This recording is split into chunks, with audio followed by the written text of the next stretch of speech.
Chapter 276. However, both He Hanqing and Venerable Lord Saber were still full of doubts. The concourse of the underworld and the Four Seasons Tower had never had anything to do with each other. The Martial World Pact had long established that the higher-ups of the Four Seasons Tower were all listed in the exemption list of the concourse of the underworld. The so-called Martial World Pact could, of course, be a piece of paper and could not be counted. However, the prerequisite for it not to be counted was that the party who broke the pact was strong enough to bear the consequences of breaking the pact. Unless it was not completely considered, it was better to abide by the pact. It was better not to break it if possible. After all, it was never a good or trivial matter to always be on guard against the other party's counterattack, plot, ambush, and revenge. This was especially so when the people of the concourse of the underworld knew that although they were strong and powerful, they inevitably paled in comparison to the Four Seasons Tower. In that case, why would there suddenly be such an operation today? It was impossible to cover up this move. Even if He Hanqing and Venerable Lord Saber were to be silenced, it would be useless. The traces of the concourse of the underworld's actions were too obvious. The Four Seasons Tower would definitely find out after this. With the Four Seasons Tower's temperament, both parties would fight to the death. The concourse of the underworld, who was at a disadvantage in terms of strength, could only be defeated. Emperor Song had said that Venerable Lord Saber was unwise, but in the eyes of Venerable Lord Saber and He Hanqing, the concourse of the underworld was the unwise one. No matter how confused He Hanqing and Venerable Lord Saber were, the battle would not stop just because of their doubts. In the blink of an eye, a few more screams were heard. The last few subordinates of Venerable Lord Saber had also died tragically in the hands of the other Yama kings from the concourse of the underworld. On the side of the Four Seasons Tower, other than Venerable Lord Saber and He Hanqing, there were only a few survivors. The situation was irreversible and almost a foregone conclusion. In this battle, the elites of the Hall of Spring had been slaughtered. The King of Equality appeared in the air with a face full of pity, murmuring, "Sin, sin," he mumbled, "this life has been evil, I have come to expiate. There is no enmity between life and death. This life is over, but there is still the next. Go now, the gates of hell will open." Venerable Lord Saber took a deep breath. Emperor Song, the Four Seasons Tower will never let this matter go. The concourse of the underworld will regret this. You have money, but you have to live to enjoy it. He turned around and shouted, "Let's go. If Venerable Lord Saber wishes to leave, we will not stop you." Emperor Song's expression was indifferent, however. His Excellency Supreme Lord Springfrost needs to stay. He said calmly, "You don't need to leave too much. Just a head is enough." He Hanqing chuckled, a ruthless glint flashed across his eyes as he said, "The concourse of the underworld has only sent 7 kings and 2 envoys here today. At most, there are a few gold-ranked assassins. I and Venerable Lord Saber admit that we are no match for such a combat power. However, if you think that you can keep me here with just this, it will be your wishful thinking." Emperor Song placed his hands behind his back and said indifferently, "Whether we can do it or not, we will only know after we try. What do you think, Supreme Lord He?" With a flash of saber light, Venerable Lord Saber moved swiftly to He Hanqing's side and said coldly, "Even if this reputed one has always been at odds with He Hanqing, I will not sit back and do nothing as a colleague of the Four Seasons Tower at this juncture of life and death." He said coldly, "Emperor Song, I believe you can see that although we are at a disadvantage today, it is only He Hanqing alone. If you want to kill him, you will have to pay with the life of one of the 10 of you brothers. If this reputed one were to join in, he." Venerable Lord Saber sneered and said, "Even if you can kill He Hanqing in the end, at least 3 of the 10 Yama kings of the concourse of the underworld will be reduced. I can also guarantee that I will be able to retreat unscathed. After all, I am not like He Hanqing, who is severely injured. Such a clear situation, can't you, Emperor Song, see through it? It's fine if you kill an ordinary expert of the Four Seasons Tower, but if you kill one of the four Supreme Lords, you have to think about the consequences. Emperor Song stood in the air with his hands behind his back. His gaze was resolute and he did not speak. Of course, he knew that what Venerable Lord Saber said was the truth. Everyone had already reached this level, and no one could lie to anyone else. Between each other, there was no one who could brag to each other. The situation was as such, simple and clear as day. There was no doubt that his side had an overwhelming advantage in this battle. There was no doubt about it. If there was only He Hanqing alone, 10 of them working together and paying a certain price was guaranteed to be able to kill him. Now, however, there was an additional Venerable Lord Saber. If they really wanted to kill He Hanqing, they would need at least 2 to 3 people's lives to be able to do it. Yes, it was only possible to do it. Moreover, Venerable Lord Saber could not be left behind. They were all experts of the same level. It was not difficult to join forces to intercept and defeat the other party, but to kill the other party without paying the same price, the difficulty would increase by more than 10 times. Based on the current combat strength, it was absolutely impossible. Emperor Song's expression was as calm as ever. While he was still contemplating in his heart, he saw a person from his own camp rushing forward. There's nothing more to say. He Hanqing's time has come to an end. He must return to his position today. First Court King Qingguang had already made his move. As he did so, King Pingdeng, King Taishan, and King Chujiang attacked in unison. The 4 of them had covered the entire sky with the ghastly fog. 2 silhouettes loomed in the ghastly fog, appearing and disappearing unpredictably, waiting for an opportunity to launch a sneak attack. They were Oxhead and Horseface, the twin envoys of the concourse. He Hanqing was enraged. It was the first time in his life that he had encountered such a muddle. What price had the person who had bought his life offered? Why would the concourse of the underworld be so reckless as to target them at all costs? Even the scheming and cunning Hanqing was baffled. It was hard to imagine. However, the other party attacked again. He Hanqing had no time to think. With a long howl, he attacked with all his might. What price can kill me, He Hanqing? He Hanqing asked sternly after exchanging a blow with First Court King Qingguang. While they were speaking, First Court King Qingguang was the first to rush forward, indicating that he was the most desperate. The most desperate person was usually the one who had accepted the payment and agreed to the mission. Since he could not think of it, he might as well ask. You want to know? First Court King Qingguang chuckled strangely. He Hanqing's eyes flared with ice and fire at the same time. His secret technique had been activated, the countless forces of souls that he had devoured over the years were all activated. Are you going to tell me or not? First Court King Qingguang chuckled and said, He Hanqing, your old life isn't cheap at all. 1,000,000 silver taels. I've only given the other party a 20% discount, so it's a deal at 800,000 silver taels.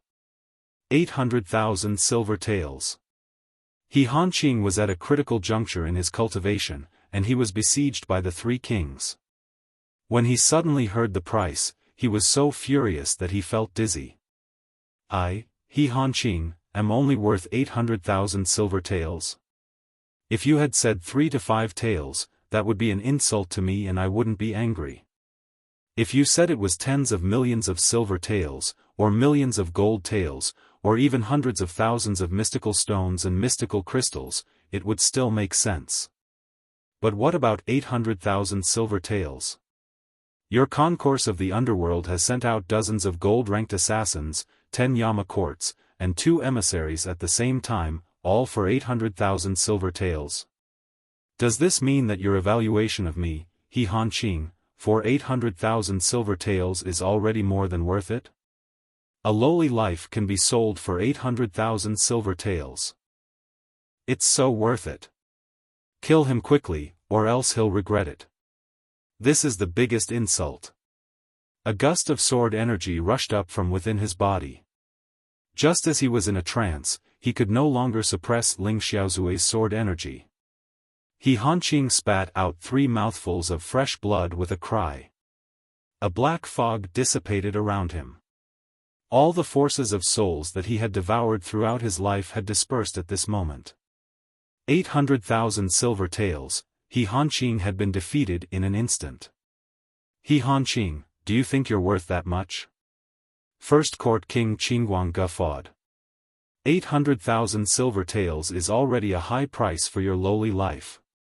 He Hanqing was infuriated, spitting out a few more mouthfuls of fresh blood as he tried his best to parry the attacks.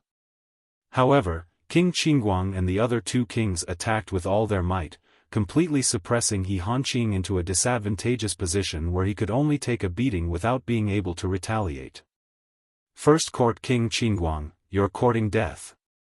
With a flash of saber light, Venerable Lord Saber dashed forward. A silhouette flashed. King Song stood in front of the saber light in an elegant manner, his sword energy soaring into the sky.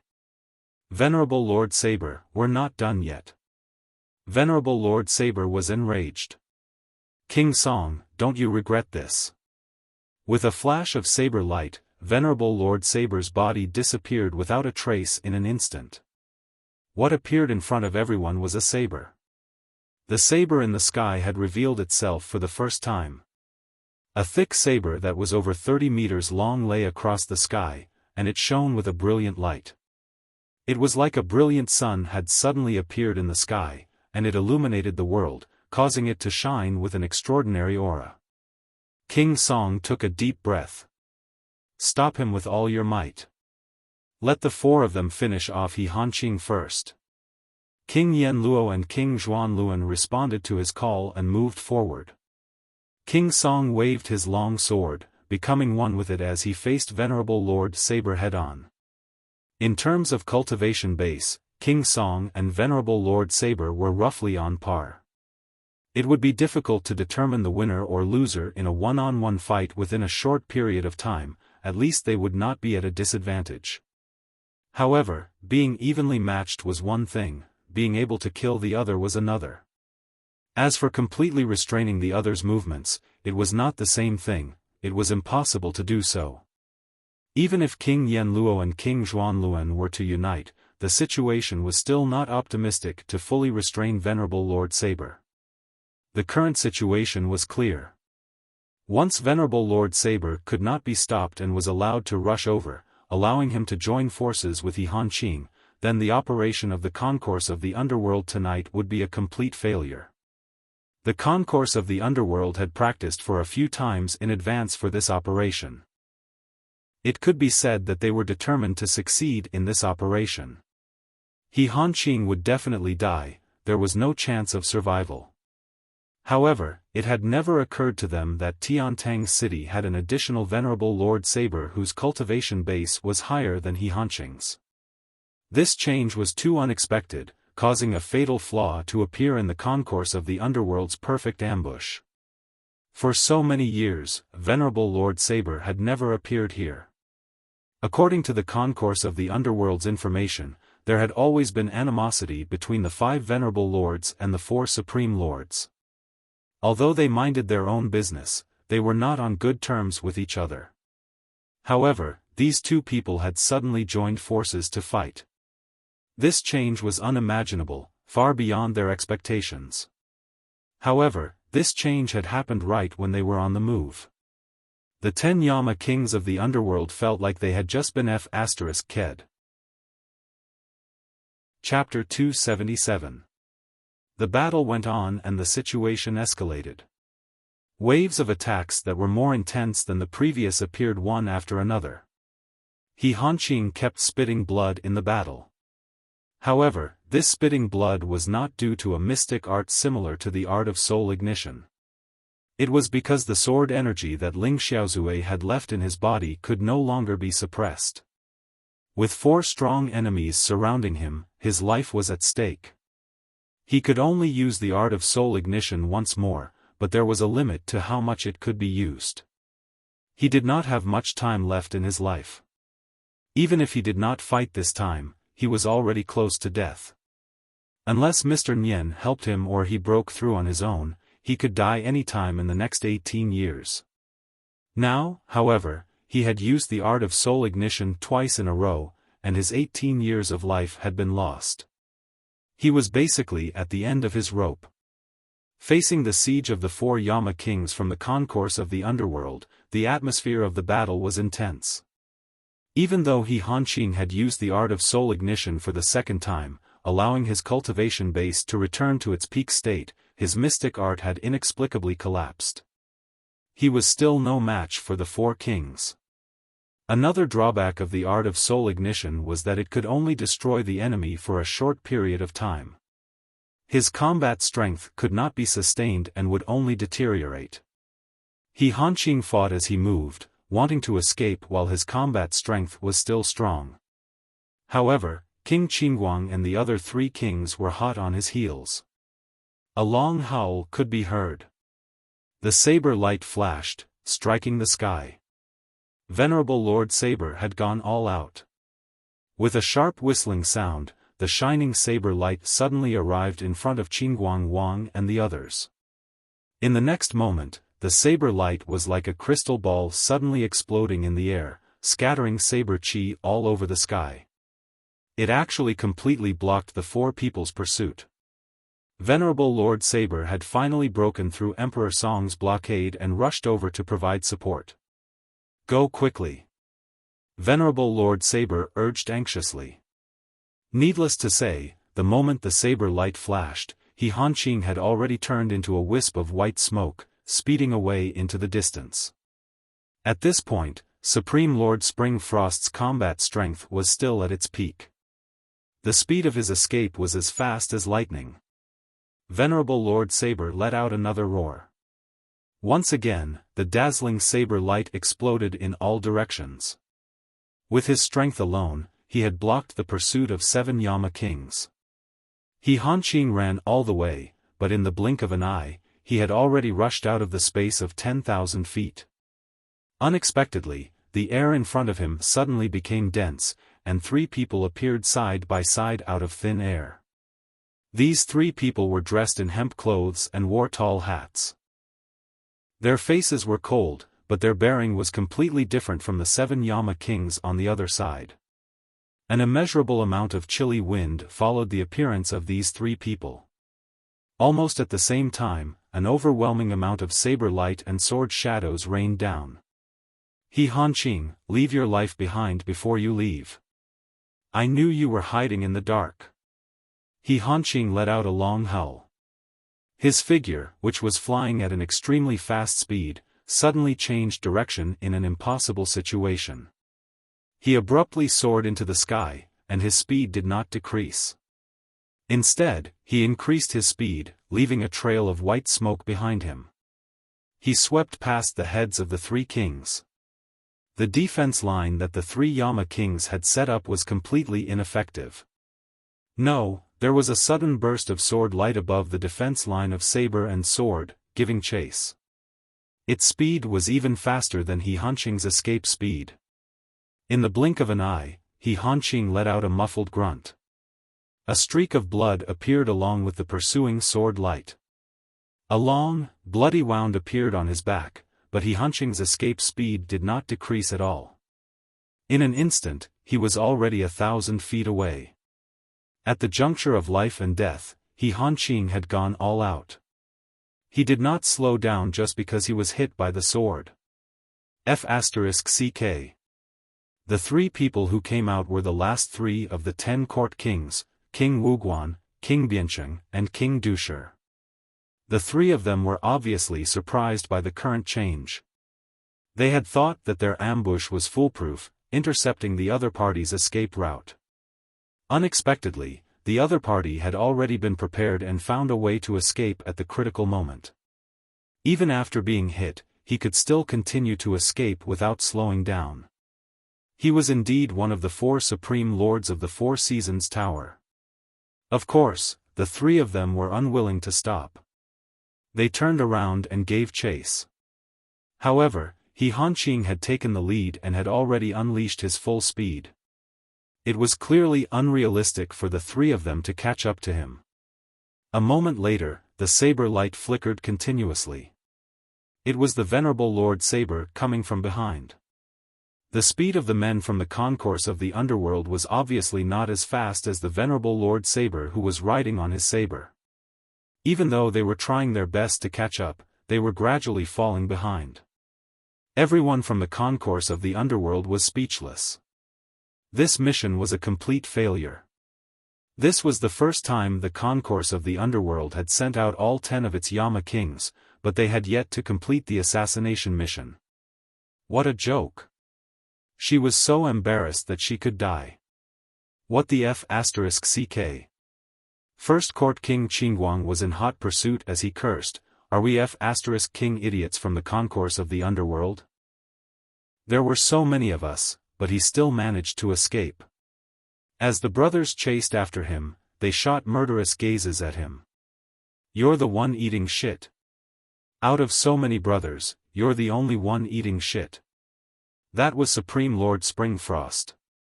"Why didn't you say that so many people were killed by Ling Xiaozui?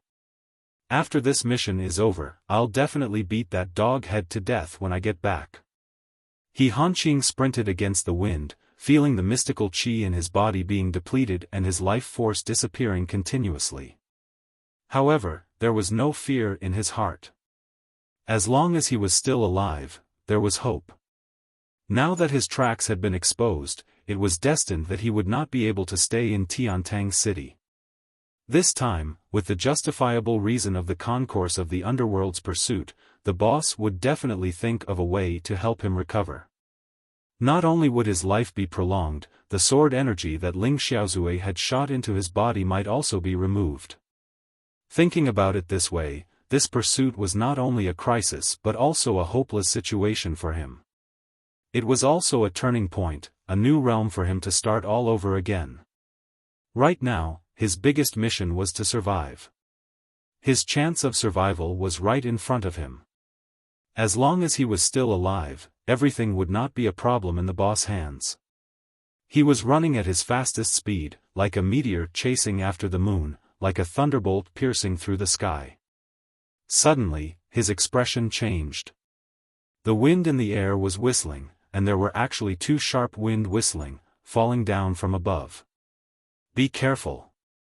Venerable Lord Saber, who was far behind him, narrowed his eyes. However, it was too late. The other party's momentum was actually faster than He Hanqing, who was in a state of extreme speed. The speed was so fast that He Hanqing could barely react. He Hanqing let out a wild cry. His body glowed with a golden light. All the offensive and lethal weapons that he had on him were thrown out at the same time. Both of his palms pushed out brazenly towards the sky to counterattack. With a loud bang, a sharp eagle's cry rang out. Feathers flew everywhere in the air. A huge black eagle swayed as it flew out diagonally. However, He Hanqing's right hand, along with his arm, had been ruthlessly grabbed. The fact that the 9th-level mystical beast had not been killed on the spot when He Hanqing was caught off guard was already a testament to He Hanqing's strong foundation. He Hanqing howled in pain. The pain of having one of his arms torn off by the black eagle was heart-wrenching. However, just as he let out a blood-curdling screech, his face suddenly turned ashen and filled with despair. A bright light shone before his eyes. The sword light flashed like a thunderbolt. It came head-on. Not only did the sword come abruptly, the speed of the sword was so fast that it was hard to describe. He Hanqing's attack had only just passed. His old strength had already been used up, but his injuries had worsened. Moreover, the attack was too fast. It was difficult for him to turn his body in such a hurry. How could he evade this sword that was as fast as lightning? With a wild cry, he desperately twisted his waist and moved his body slightly to the side. With a swoosh, a sword pierced through He Hanqing's lower abdomen with an unstoppable force, creating a transparent hole in the front and back. The momentum of the long sword did not stop. Mixed with blood light, the wind and thunder were still howling. it continued to press on towards Venerable Lord Saber, who was behind him. With a loud clang, Venerable Lord Saber's saber light flashed and collided with the sword. The sword hummed and flew away with a stream of light, landing somewhere unknown.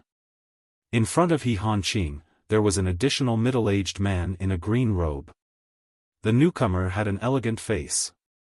The sword had already left his hand, and there was only a fishing rod in his hand. However, as the newcomer moved, the fishing rod had already turned into a violent storm, outlining an infinite murderous aura. The boundless shadow of the fishing rod had completely shrouded He Hanqing. He Hanqing, go to hell. The newcomer was Wei Xinglu. Wei Xinglu had originally brought Gugu to fish at the 1,000-feet lake. However, after a whole night, not even a single fish hair was seen, let alone the Kirin fish. The entire 1,000-feet lake was like a stagnant pool. How would they know that since Yun Yang had repeatedly warned them, not only would the Kirin fish not take the bait, even ordinary fish species were difficult to be caught. If they had used ordinary bait, perhaps they could still catch fish. Now, in the 1,000-feet lake, the more special the bait, the harder it was to catch fish. This was also a magnificent scene after Yutong, a spectacular sight. Wei Xinglu, who had waited for a whole night without any harvest, was bored. He wanted to bring Gugu back to the residence of Yun, but he suddenly heard a fierce fighting sound. A gust of wind blew the sound over. He Hanqing. Someone was besieging He Hanqing. Wei Xinglu's heart thumped. He was skilled and bold. He did not care about the danger here, so he simply came over to see if it was true. As a result, along the way, Gugu suddenly exclaimed, "Isn't the person being hunted He Hanqing?" Yutong's literary school, the leader of the Confucian school, old Sir He? Wei Xinglu's interest was immediately piqued. It was really him. He had originally wanted to find trouble with this old man. Now, before he could even go, how could he encounter an opportunity to beat a drowning dog? However, the opportunity was right in front of him. If he did not make a move, it would be a waste of this opportunity. Wei Xinglu pushed his hand, sending Gugu to a secret place to hide with a gentle force. Then, he rushed forward without hesitation. A man and a hawk struck at the same time. Their joint attack was definitely above the level of 10th perfection, and it was precisely at the delicate moment when He Hanqing was rushing out of the encirclement. Especially this sword, it was a classic example of being unpredictable. He Hanqing had been dreaming his whole life, but he had never experienced such a nightmare. The 10 kings and 2 envoys of the concourse of the underworld had already appeared, but there was still such a person waiting here. Wei Xinglu could be said to be a pure, fresh force. No matter which side of the battle it was, no one had expected that there would be a third force intervening here. A sword pierced through the lower abdomen. A successful strike. This was the real, fatal strike since the siege on He Hanqing. Chapter 278. He Hanqing bore the blow that pierced through his body. His abdomen was in so much pain that it was like a tsunami. Fresh blood gushed out like a fountain, and there was a long muscle tendon dangling from his shoulder. He Hanqing's mind had sunk into a state of dizziness due to the consecutive heavy blows. He could only rely on his instincts to evade the attack. "Who are you?" The other party's gentle smile was plastered all over his face, but the fishing rod struck He Hanqing's body and legs mercilessly. Accompanied by the cracking of his leg bones, the person's voice rang out leisurely, "The path of the world is perilous, and it is difficult to walk the road ahead. Sir He, Wei Xinglu greets you." Amidst the screams, He Hanqing could only feel waves of dizziness before his eyes. All the strength in his body had been drained from his wounds. His body was like a kite with a broken string, and his internal organs were in turmoil. He could only shout furiously, "Wei Xinglu, you're from the school of spring and autumn. You." He Hanqing was filled with confusion amidst the excruciating pain. Since when had he offended the school of spring and autumn? What was going on? The concourse of the underworld had lost their minds and came to kill him for 800,000 silver taels. They must have lost their minds. Even to kill someone like Han Wufei, there was no need to talk about it without 1,000,000 silver taels, only 800,000 silver taels were needed to kill him. That was a rare sight to begin with. Now, what is your school of spring and autumn trying to do? You're not assassins. Wei Xinglu gave chase with a whoosh and said faintly, I didn't expect that there would be such a good opportunity to send Sir He on your way. However, Sir He, you're a little too careless. It's fine if you want to fight for the world and assist Yutong, but why do you want to kill my junior sister? How can the school of spring and autumn's disciples be provoked so easily? He Hanqing was already half conscious, but when he heard this, he was suddenly shocked and said, Your junior sister? The confusion in his mind deepened as he thought, who is your junior sister? Since when did I want to kill her? Since she's my junior sister, she should be a girl, right? I haven't killed that woman recently, have I? Wei Xinglu sneered. With a wave and a shake of the fishing rod in his hand, the long fishing line flew out. The hook accurately hooked onto He Hanqing's nose, who no longer had the ability to resist. He shook it with all his might and muttered, I've lost my hook for the whole night today. I didn't expect a fish to bite the hook just now. The weight is already so heavy. This trip is not in vain, this trip is not in vain. Let go. With a flash of saber light, the fishing line was broken into two. It was Venerable Lord Saber, who was covered in blood, pouncing over. Wei Xinglu could not help but be shocked. The fishing rod in his hand was not an ordinary object. Whether it was the fishing rod itself or the hook and the fishing line, they were all treasures of the highest quality. However, the fishing line was refined from the meridians of the northern sea's inverted beasts. Not only was it extremely flexible and tough, it was also difficult to be damaged by sabers and swords. If it was not so, how could he have fished the Kirin fish, which was known as the king of fish? He had his own way of operating this fishing gear. Otherwise, even if He Hanqing was heavily injured and his condition was greatly reduced, how could he have been hooked by Wei Xinglu's fishing rod? Wei Xinglu's unique weapon had been broken into two by the saber light of his opponent. Apart from feeling sorry for the broken fishing rod, he was even more shocked. However, senior brother Wei was also someone who had been in the martial world for a long time. He was quick-witted in the face of a battle. The fishing rod in his hand left his hand and with a spin of his body, a soft sword had already been shaken straight. Tens of thousands of golden needles were released, greeting Venerable Lord Saber's body and face like a sudden rainstorm. The soft sword then turned into a stream of light, continuously colliding with the strong saber aura of the opponent for hundreds of times. Clang, clang, clang, clang, a series of sounds rang out one after another with almost no interval. After this attack, Wei Xinglu spat out a mouthful of fresh blood. His body staggered and retreated hundreds of feet in mid-air. His face was pale as he asked in a low voice, Who are you? Venerable Lord Saber let out a long howl in rage. The saber light flashed and shattered the countless golden needles.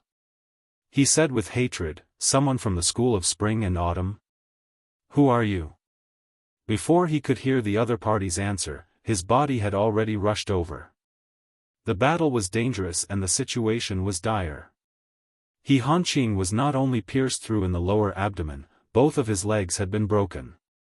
His injuries were extremely serious. If he did not go over to help him, he was afraid that this Supreme Lord Springfrost would die for sure. Venerable Lord Saber chased down from 1,000 feet high in the sky. His momentum was terrifying.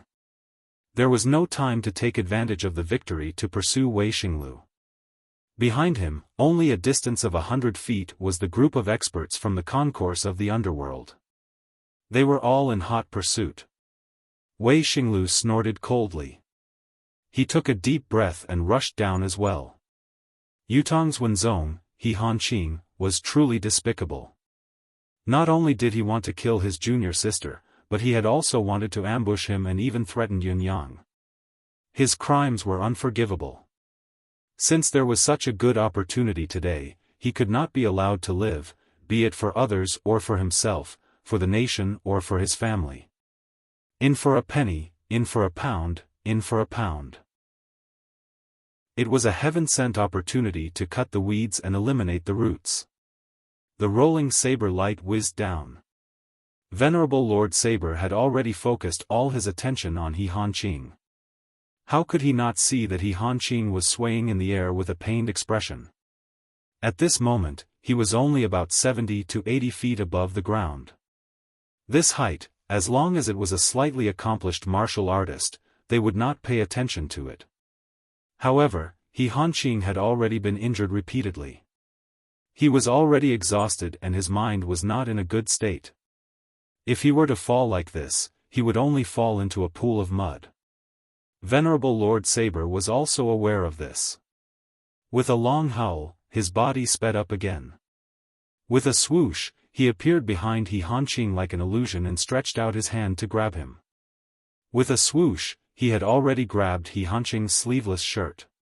However, He Hanqing could not even circulate his cultivation base at this moment. Falling from a high altitude with a weight of more than 100 caddies, the violent falling force caused Venerable Lord Saber's body to lose its balance in mid-air and fall with him. Poof! Both of Venerable Lord Saber's feet desperately stomped on the trunk of a big tree below. Using this as leverage, the saber light shone again, bringing He Hanqing with it. With a buzz, he turned into a ray of saber light that shocked the heavens and rushed towards the distance. There was no hope of turning the tables in today's battle, especially when He Hanqing had no combat power to speak of. If he did not leave quickly, he might even lose his life here. The best thing to do now was to leave. As far as the eye could see, there was a forest in front of them. However, as long as they got out of this forest and went past the residences in front, they would reach Yutong's city wall. As long as they got out of the city wall, even if the concourse of the underworld had thousands of troops and horses, they would not be able to stop him from leaving with He Hanqing. He Hanqing absolutely could not die. Venerable Lord Saber was determined. The saber in his hand waved continuously.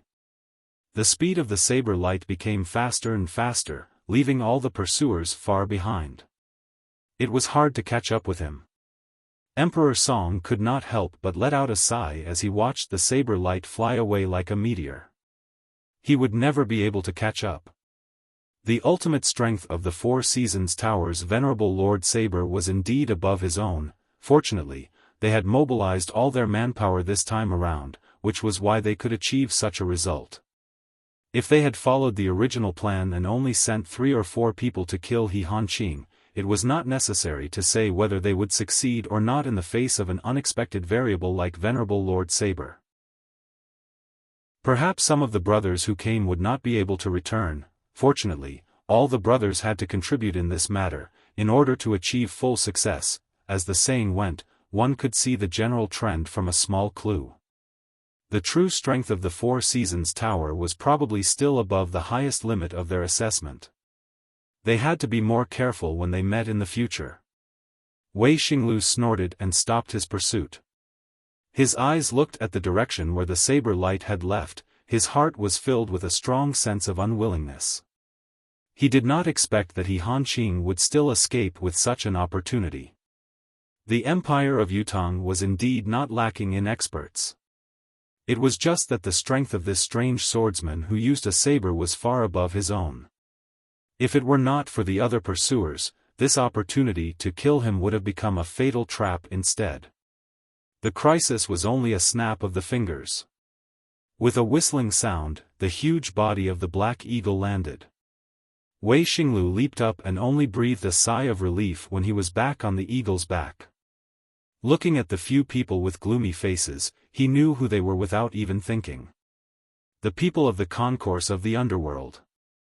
Assassins. Moreover, it was the top assassin organization in the Tianxian continent. Someone must have hired the concourse of the underworld to kill He Hanqing.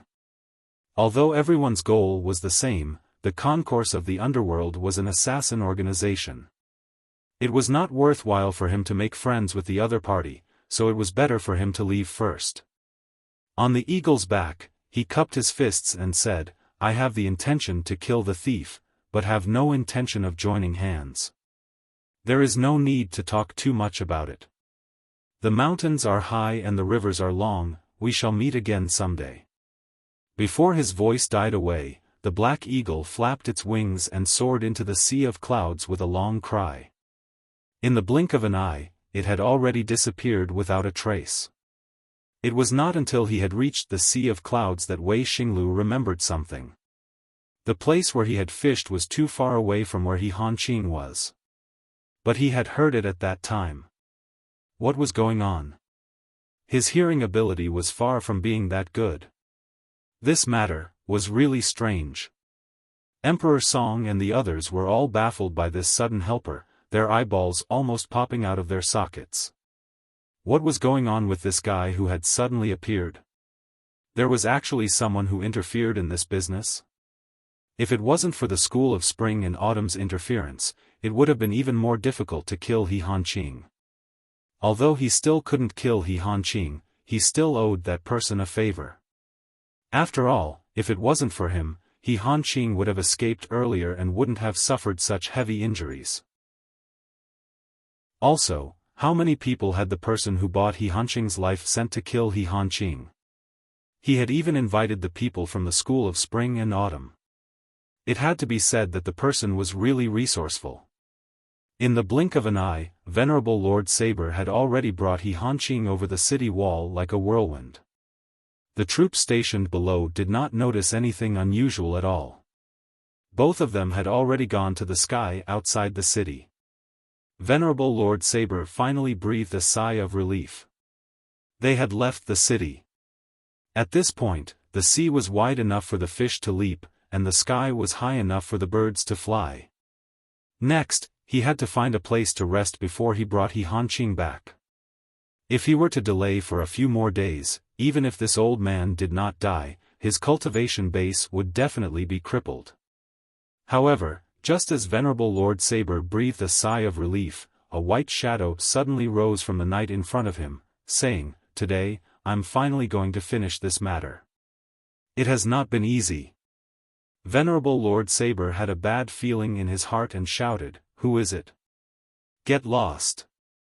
However, the white shadow laughed and said, Get lost, you motherf asterisk cur. Leave He Hanqing here. Chapter 279. The sudden appearance of the sword light was like the waves of the sea, rushing over with an unstoppable force. White clothes, sword light like snow. Venerable Lord Saber immediately recalled who the other party was and hollered angrily, Bai Yixue, you're courting death. Although Bai Yixue was ranked top 10 in the ranking of swordsmen, the gap between him and Venerable Lord Saber was huge. Even if He Hanqing was at his peak, it would not be difficult for him to kill Bai Yixue, let alone Venerable Lord Saber. However, He Hanqing had lost all of his combat power while Venerable Lord Saber had been fighting for half the night. In addition, the opponents he had encountered were all experts of the same level. The arcane skill that he had cast to get rid of his pursuers had also consumed a great deal of his energy. He was now like an arrow at the end of its flight. Now that he was facing Bai Yixue who had rested his energy, he could not take him down immediately. Bai Yixue's sword energy was like frost, his aura rising to his peak as he said coldly, Your cultivation base is extremely strong, far above mine, even higher than He Hanqing himself. This saber of yours is superb and unpredictable. If it were any other day, I would be lucky to be able to withstand 30 to 50 moves from you. It's a pity that you're exhausted and can't hold on any longer. You can't protect He Hanqing now. As long as you hand over He Hanqing, we'll meet again in the martial world. If you don't heed my advice and get killed by me instead, it'll be such a waste. Venerable Lord Saber was enraged, a scoundrel who takes advantage of another's precarious situation. Do you think you're qualified to clamor in front of me? He took in a deep breath and stood up suddenly. The saber in his hand slashed down against the wind, its aura unprecedented. Bai Xue let out a long howl as his long sword turned into snowflakes, falling from the air. Clang, clang, clang, saber and sword clashed. Bai Xue could only feel the impact of the saber's force, like a sledgehammer striking his heart. For a moment, he felt like his internal organs were on fire. The cultivation base of the person in front of him was so high that it was terrifying and chilling. He had already fallen to such a bleak state, yet he could still exert such combat power. It couldn't be described with just one word. Bai Xue knew that it would be difficult for him to fight head-on, so he took a series of steps back to dissipate his energy. However, Venerable Lord Saber's saber force was incredibly dense. The saber light chased after the sword light as he fought. One retreated while the other advanced. In just a moment, they were already at the edge of the forest by the roadside. Kill! A loud roar resounded. A ray of sword light suddenly emerged from the ground. Fang Mafei was dressed in black and his face was covered. He looked like a giant dragon that had emerged from the darkness. Using the sword as a stick, he smashed it down fiercely. For an expert like Venerable Lord Saber who was ever-changing and unfathomable, it was useless to compete with skills. He could only take advantage of the fact that his body was weak to forcefully break through. Venerable Lord Saber snorted coldly. The saber in his hand shifted slightly. A ray of saber light flew out from the body of the saber, accurately blocking Fang Mafei's sword. Not only had the saber light blocked Fang Mafei's sword stick, it had also counterattacked, leaving a deep wound on Fang Mafei's chest with a swoosh. Fresh blood spurted out at once. Fang Mafei's injury was not light, but he paid no heed to his injuries. With an angry roar, a ray of crimson light shot out from his mouth. Fealty Jade Sword Fang Mafei. Although Fang Mafei's jade sword was gone, his fealty was still there. And today, he had finally unleashed his killer move. The sudden change was beyond Venerable Lord Saber's expectations. The saber light was already out, but Bai Xue was charging forward like a mad tiger. His sword was unleashed to its limit, like snowflakes fluttering in the air, filled with murderous intent. The crimson light that Fang Mafei had shot out had come at him from the side, and was coming at him with such speed that there was no time to react or block it. With a change of thought, Venerable Lord Saber lifted his knee abruptly and hit He Hunching's back. At the same time, he loosened his grip, allowing He Hunching's body to fly forward to meet the crimson light. In the face of danger, Venerable Lord Saber had pushed He Hunching out to block the saber. Although He Hunching was important, no matter how important he was, it was not as important as his own life at this juncture of life and death. Naturally, Venerable Lord Saber knew how to choose when to give up. At the same time, the saber light condensed again and struck Bai Xue's sword mercilessly. Bai Xue's body trembled as if he had been electrocuted, flying away in a crooked manner. However, Venerable Lord Saber was not at ease either. His body flew backward in the air as he opened his mouth to spit out a mouthful of blood. He felt as if thousands of drums were beating in his ears at the same time, his 5 senses and 7 orifices spitting blood at the same time. Venerable Lord Saber had divided his strength into 2, taking care of both sides. His current cultivation base was no stronger than Bai Xue's. Although he had still managed to send Bai Xue flying away, he had suffered further damage as well. He Hunching had already fainted. Now that he was struck by the sudden blow, he cried out in pain and regained consciousness after spitting out blood. The moment he came back to his senses, he saw a crimson light coming towards him. The speed was extremely fast. Venerable Lord Saber, you. He Hunching understood everything at once and cursed loudly. He mustered his chi, using the last bit of his strength to struggle for life to push his body upwards. Poof! The crimson light drilled into He Hanqing's chest like a lightning bolt. He Hanqing's entire body trembled as a look of despair appeared on his face. The crimson light passed through his back and flew towards Venerable Lord Saber with unstoppable momentum. However, the saber light flashed. Clang! The crimson light spun in the air for a while before it flew back with a swoosh. Fang Mafei had already spat out a mouthful of blood as he fell to the ground. He had fallen even earlier than He Hanqing. His cultivation base was too far apart from Venerable Lord Saber's. He could no longer support himself after attacking with all his might. Bai Yishue's body floated hundreds of feet away, spitting out 3 mouthfuls of blood. His expression was weary, his combat strength diminished. Venerable Lord Saber spun in the air, the saber light turned into a whirlwind and chased after He Hanqing. His cultivation base was indeed profound. It was only a moment of respite before his combat strength was restored. The murderous intent had passed, but he still had to try to bring He Hanqing away. He Hanqing fell once again in a daze. This time, it was worse than before, he had lost his last bit of autonomy. Venerable Lord Saber's hand was about to grab hold of He Hanqing's clothes. Suddenly, a glaring saber light appeared in the air between Venerable Lord Saber and He Hanqing. The brilliance of this saber light was like a shooting star that had suddenly flashed through the galaxy. The saber's aura was overflowing with the majestic aura of Tao. Wherever the saber light passed, it was all destiny. Where the saber light was directed, there was only destiny. There was actually someone hiding in ambush. Venerable Lord Saber was shocked and immediately retracted his hand. He could feel the murderous intent in the sudden appearance of the saber light. A thought flashed through his mind as he retreated immediately. Swoosh! A sharp saber light streaked across Venerable Lord Saber's lower abdomen. A sharp pain struck his heart. Venerable Lord Saber cried out, fear rising in his eyes. What kind of saber could cut through his protective mystical chi and injure his lower abdomen? After a moment of hesitation, Venerable Lord Saber felt the pressure on his chest suddenly increase, as if his internal organs were about to rush out from the wound on his lower abdomen. Venerable Lord Saber was horrified.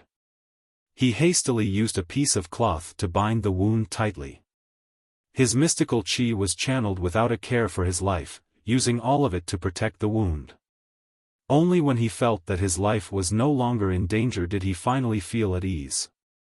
However, when Venerable Lord Saber raised his head to look again, he saw a saber light flashing elegantly across He Hanqing's neck. He watched with his own eyes as He Hanqing's head flew into the air and was caught by the hand of the person who had suddenly appeared. The body that had lost its head was like an empty sack, falling to the ground with a thud. Both of its broken legs were still spasming. This person had appeared out of the blue, and his attack was even more powerful than what Venerable Lord Saber had ever seen in his life. Clean and efficient. Beheaded with a single slash. He Hanqing was dead. Venerable Lord Saber's mind went blank. For so many years, this was the first time that a high-level figure like the 4 Supreme Lords of the 4 Seasons Tower had died. Even when they were facing Ling Xiaozue, they had not suffered such a great loss. Now, one of the 4 Supreme Lords, Supreme Lord Springfrost, had died in front of him. The saber light flashed again. Venerable Lord Saber could feel a sharp saber energy flying towards him. Moreover, it seemed to be locked on to him. Now that he was plagued by internal and external troubles, he was almost at the end of his rope. If he continued to stay, he might end up like He Hanqing. Since the beginning of the concourse of the underworld's killing spree, they had been coming up with waves after waves of backups. Each time, it was beyond his expectations. Each time, it was stronger than the last. The last saber light had exceeded Venerable Lord Saber's understanding of the saber. Venerable Lord Saber had long lost his will to fight. Who knew if the other party had a stronger backup? Besides, He Hanqing was already dead. What was the point of staying and fighting? Venerable Lord Saber let out a long howl. A saber light soared into the sky, rushing into the clouds and disappearing in a flash. A resentful voice came from afar. Concourse of the Underworld, School of Spring and Autumn. This isn't over yet. Not over yet? Yun-yang appeared from thin air and touched He Hanqing's body. With a snort, he said, "Let's go." He then brought Fang Mafei and Bai Yixue with him and left swiftly. Not over yet? I'm afraid that you all want to end it here. The silhouettes of Yun-yang and the other two quickly disappeared into the forest. A moment later, the underworld fog rushed over like the wind and clouds. The 10 men from the concourse of the underworld had finally arrived. Speed was not their forte, and everything that had happened here was too fast. In the blink of an eye, everything had ended. Therefore, when the 10 of them arrived, they could only see a blurry shadow disappearing into the forest. There was only silence around them.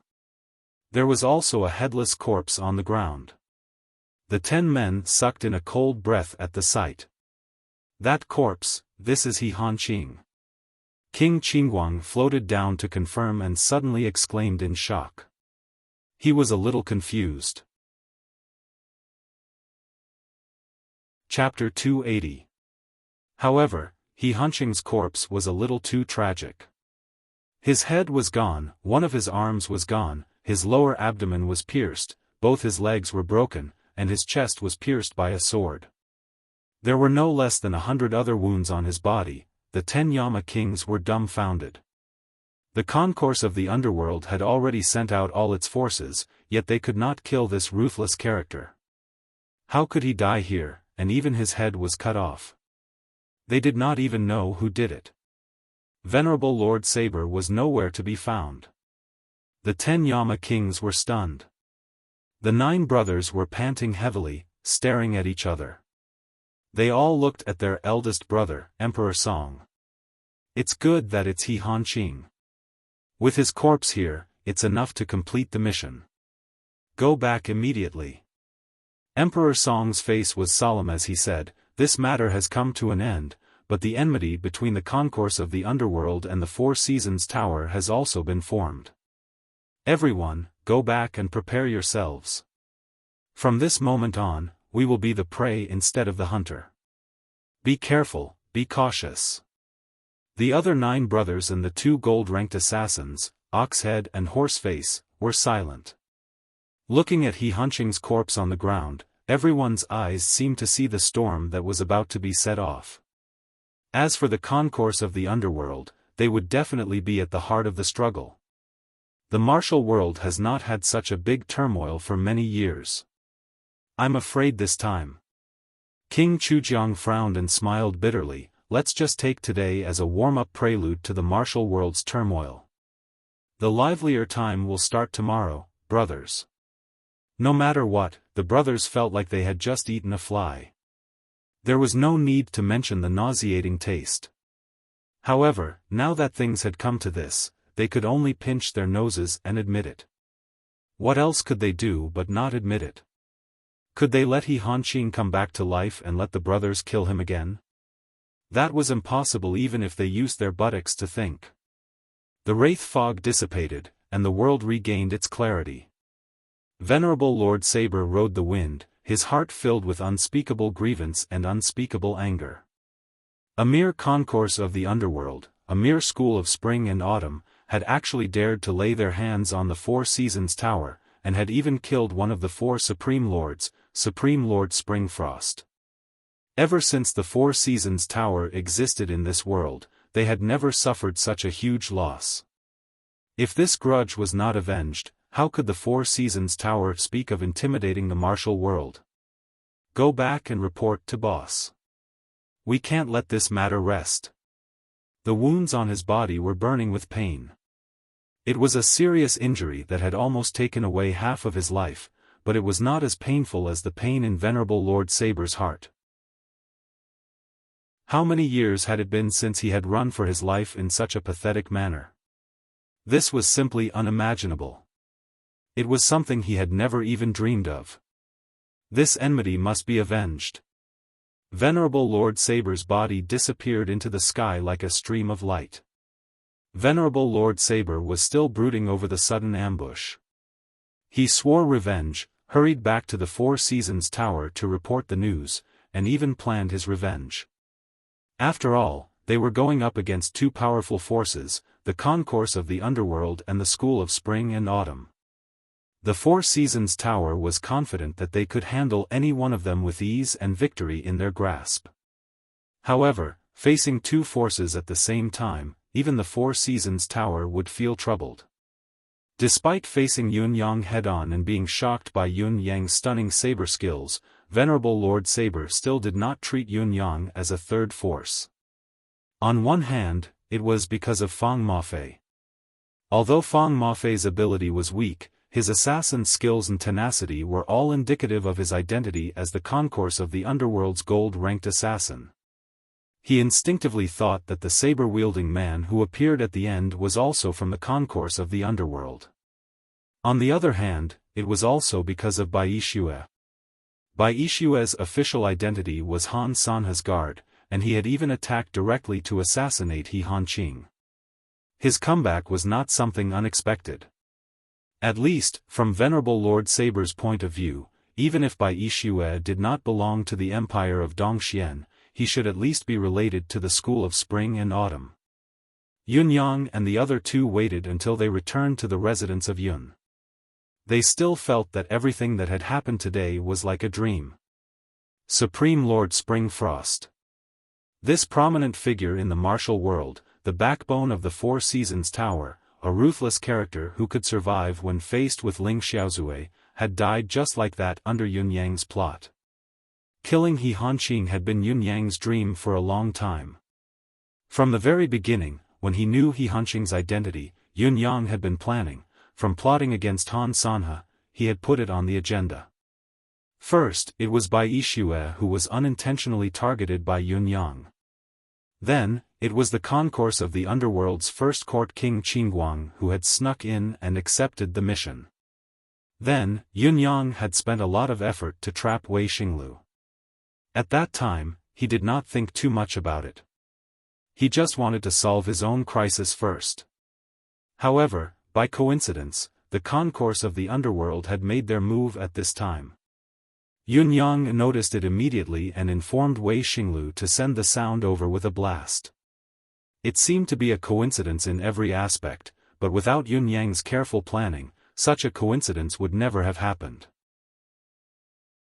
The moment the divine edge chopped off He Hanqing's head, Yun Yang clearly felt that his brothers were looking at him with a smile.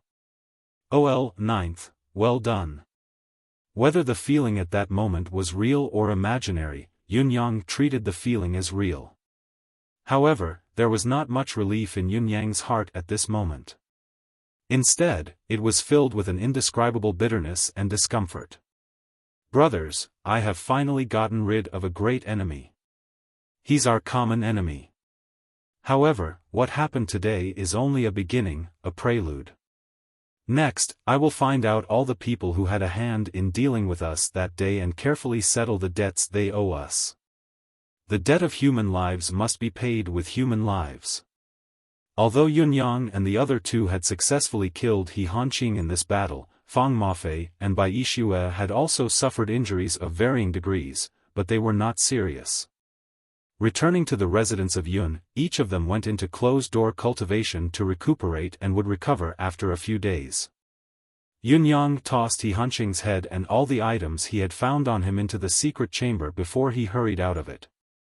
The clear moonlight hung diagonally in the sky. There was already a faint glimmer of light in the east. The entire heaven and earth had become a little misty. It was already dawn. Yun Yang sat under the flowering tree, quietly boiling a pot of water. The steam rose in spirals. Beside his hand was a cup of leftover tea from last night. Yun Yang was dressed in a spotless purple robe. There seemed to be a hint of melancholy shrouding his handsome brows. He sat quietly, not making a single sound. The boiling water splashed against the lid of the teapot, but he did not seem to hear it. All in all, he looked like he was burdened with worries. Of course, such an act was done for some people. It had to be said that if Yun Yang were to transmigrate to reality, he would definitely be an international actor. After a while, the wind suddenly changed. In the sky, a huge shadow swooped down towards the residence of Yun. Yun Yang did not get up, but turned his head to look at the source of the sound. The black eagle was surrounded by a strong gust of wind as it landed in the yard, stirring up the dust on the ground. Wei Xinglu and Gugu leaped down from the back of the black eagle. Yun Yang saw that it was them but did not make any further moves. He turned back to the bubbling teapot in a daze, as if he did not notice their arrival. It was just that his gaze seemed to have stiffened a little. With a sweep of his deific consciousness, Wei Xinglu realized that Yun Yang had not slept at all. It seemed that he had been sitting under the flowering tree. Could it be that he had been sitting for the whole night? Looking from afar, one could see that the youth under the flowering tree was filled with worry. It was difficult to hide the heaviness in his heart. It was as if he was isolated from the world, causing people to involuntarily have a subtle feeling of wanting to protect him. Even Gugu, who had always been at odds with Yun Yang, could not help but feel a slight shock in her heart. He was actually still awake at this time and was still waiting here. What was he waiting for? Everyone else was at home except for the two of them. Could it be that he was waiting for them? Wei Xinglu naturally thought so too. Seeing such deep feelings right in front of him, he could not help but sigh softly. His body floated slowly as he walked in. Yun Yang still had no reaction. His eyes were still fixed on the teapot, as if the bubbling boiling water had attracted all his attention. "Brother Yun," Wei Xinglu said with a sigh, "looking at you, you didn't sleep for the whole night? Could it be that something happened that made you stay up all night?" Yun Yang's body trembled, as if he was shocked. He turned his head abruptly, and a smile immediately appeared on his face. "Eldest senior brother, you are back." It was a strange feeling of relief. This feeling was exceptionally clear. Yun Yang's face was full of dew and frost from the night. Even his sideburns had long been wet with dew. No matter how one looked at him, there was an indescribable sense of exhaustion. "What important matter made you stay up all night?" Wei Xinglu frowned. At this moment, the eldest senior brother was full of heartache. Although Yun Yang was smart, had a tough personality, and was shrewd, he was still a child who was not even 20 years old. In terms of the ways of the world, there was always a hint of childishness, whether intentionally or unintentionally. However, it was this childishness that made Wei Xinglu feel comforted. A cultivator who had not lost the innocence of a child was rare, extremely rare. Yun Yang smiled. "Eldest senior brother, you must be joking. I have had a good sleep, and my spirit is exceptionally good. I just woke up, and since I have nothing to do, I plan to boil a pot of tea to drink." Gugu took advantage of Yun Yang's precarious situation. How could she not step on Yun Yang when there was such a rare opportunity?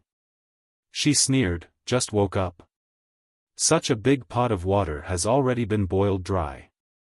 Could it be that you boiled the water while sleepwalking? Boiled the tea?" Yun Yang was stunned for a moment. He picked up the teapot and said with some embarrassment, "Maybe I poured myself too quickly just now, and drank half of the pot unknowingly. I like to drink hot tea." Wei Xinglu smiled. He looked more carefully than Gugu. How could he not see that the tea leaves in Yun Yang's cup had obviously been boiled until there was no color at all? To be in such a state, the tea must have been boiled at least 10 times. Otherwise, how could it be so colorless and fragrant? Moreover, the pot of water was obviously boiled dry. Inferring from such a time, this young Master Yun must have been sitting here since last night. Drinking tea while waiting. Drinking tea until it was colorless, waiting until the sky brightened. The night dew and frost, the dawn breeze and waning moon. Sitting alone, both body and mind were silent. Chapter 281. The morning dew is heavy. Drinking tea at this time is not good for the body. Let's go into the house and rest for a while. Wei Xinglu did not continue but urged him instead. It's all right, really. Yunyang smiled. You guys have been busy the whole night. Let's go to bed and rest. I had a good night's sleep and drank a lot of tea. Now I'm full of energy. I'm going to practice some boxing and martial arts later. How can I let such a beautiful day go to waste? As he spoke, he stood up with a smile as if he was going to walk forward. However, when he stood up suddenly, his legs trembled and he almost sat back down. It was as if his legs had gone numb after sitting for the whole night. However, he straightened his legs immediately and stood straight. However, his bones involuntarily made a cracking sound. Wei Xinglu said gently, "We're back now and won't go out again. Let's all rest for a while. Shall we meet again in the afternoon?" "Yes, yes." Yunyang rubbed his hands together, behaving like an innocent young man. Wei Xinglu pulled Gugu along and left. Since Wei Xinglu's comforting words, Gugu had not said a word. As the two of them walked forward slowly, a low sound came from behind them. It was a sigh of relief. "Gugu, can you see it?" Wei Xinglu asked in a low voice. "What?" Gugu's voice was also very low. "He didn't sleep the whole night. He's been drinking tea and waiting for us. His tea has long lost its color and fragrance. Such a tea, even if it was brewed a dozen times, it might not be able to reach this level. To drink a pot of tea to this extent, it must have been brewed for at least 6 hours or more. There's also that pot of water. The pot should have been full of boiling water. No one uses half a pot to boil water. It's even more so for tea. But now there's only the bottom of the pot left. He didn't even notice it. Obviously, this pot of water has been boiling for at least 2 hours. Luckily, the fire used to brew tea can't be too strong. Otherwise, the pot would have burned through long ago. He's been thinking about something. Wei Xinglu's gaze was thoughtful as he looked at Gugu. "Tell me, why didn't he sleep the whole night?" Gugu lowered her head, not saying a word. "Obviously, he was waiting for us. To be more precise, he was waiting for you. He was worried about your safety. I never thought that he Hanqing was not only a top-notch powerhouse himself, but he also had experts who were stronger than him by his side. Luckily, we had the 10 Yama kings of the concourse of the underworld with us. Otherwise, how could we have resisted?" Wei Xinglu said solemnly, "How could Yunyang not know that he Hanqing has made such a big commotion tonight? I think Yunyang must have some understanding of he Hanqing's ability, that's why he's so worried. When he saw you come back just now and confirmed that you're safe, he was relieved. When he stood up, he almost fell down and his bones cracked." Clearly, he had been sitting there in a daze, thinking about something. Think about it, he is a martial artist, and his cultivation is extraordinary. He has a much stronger endurance than ordinary people. To make such a martial artist's bones crack, how long did he have to sit there without moving? But when you came back, he moved and stood up. Wei Xinglu sighed. What's more difficult is that he refused to admit it. He kept saying that he only woke up after a good night's sleep. Look at the weathered look on his face, where did it look like he had slept at all? Why didn't he admit it? Gugu asked in a low voice. "Silly girl, why would you ask such a question? Where's the usual eccentric spirit? He's obviously afraid of adding to the burden in your heart." Wei Xinglu heaved a long sigh. Such a sentimental man is rare in this world. Gugu lowered her head and did not speak again. Wei Xinglu said softly, "Gugu, I want to tell you something, very seriously." Eldest senior brother, what did you say? Gugu's voice sounded like she was talking in a dream. If in the future. Wei Xinglu said softly, if you can't be together in the future, then, at least don't hurt him too deeply. This child is very good, very good. Gugu was silent. Surprisingly, she did not retort. In the afternoon, Wei Xinglu and Gugu packed their luggage and walked out. Young Master Yun, we will be leaving now. Thank you for your hospitality these few days. If you have the time to visit the Empire of Dongxian, you must come to the School of Spring and Autumn for a visit. We brothers and sisters will welcome you with open arms. Yun Yang's face was calm as he said with a smile, eldest senior brother, Gugu, have a safe journey. Take care. Gugu turned around and stood aside, not saying a word. Wei Xinglu sighed and said, young Master Yun, take care too. Remember to visit our school as a guest. He wanted to say, don't worry, your sir, he is no longer a threat to us. At best, he would be seriously injured and dying. He would not have the energy or mood to chase after us. Wei Xinglu was also injured in the battle last night. He had left very early and did not confirm He Hanqing's death like the concourse of the underworld. He only thought that He Hanqing had been taken away by Venerable Lord Saber. Although he was seriously injured, he was not dead. However, when Wei Xinglu thought about it, he realized that he should never say this.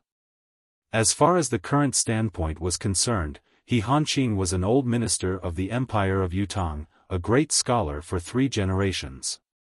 Yunyang also contributed to the Empire of Yutong. Both of them were actually standing on the same side. If he were to really say this, it would not only cause a great blow to Yunyang, but it might also destroy the harmonious atmosphere between both parties. After all, He Hanqing's injury was largely due to Wei Xinglu. At this time, it was better not to use the truth to provoke Yunyang.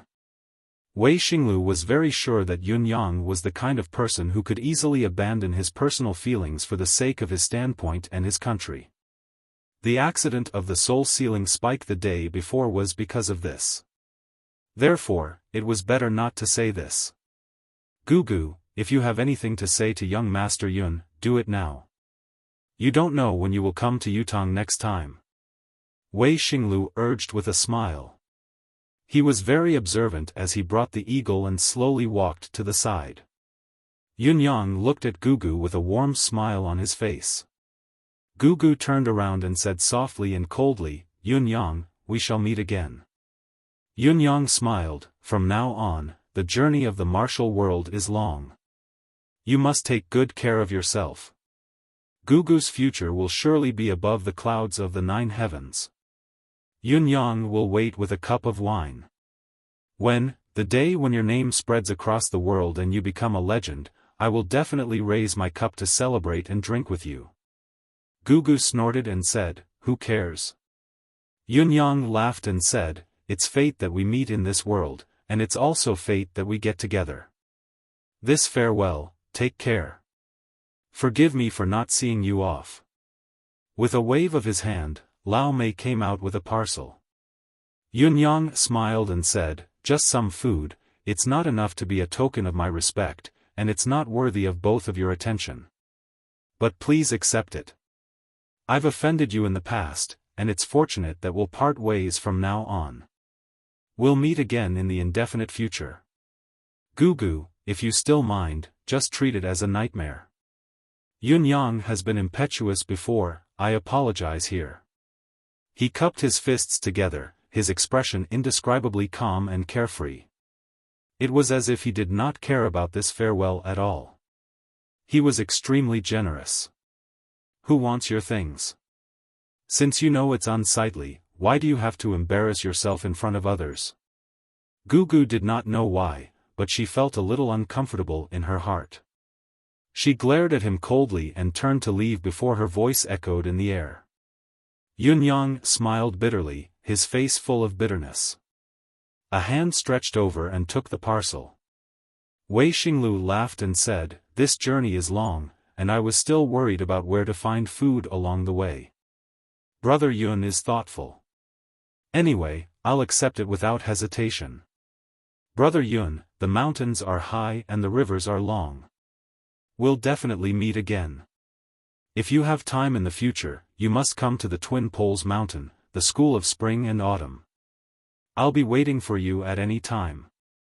Yun Yang sucked in a deep breath and resumed the warm smile on his face. However, it was inevitably a little stiff, as if he was wearing a smiling mask. He cupped his fists and said, I, Yun Yang, will definitely pay a visit to your honorable school. Have a safe journey, both of you. Farewell. Wei Xinglu cupped his fists together and pulled Gugu's hand, leaping onto the back of the eagle. Following a loud eagle's cry, a strong gust of wind blew in all directions. The eagle soared into the sky and soared upwards.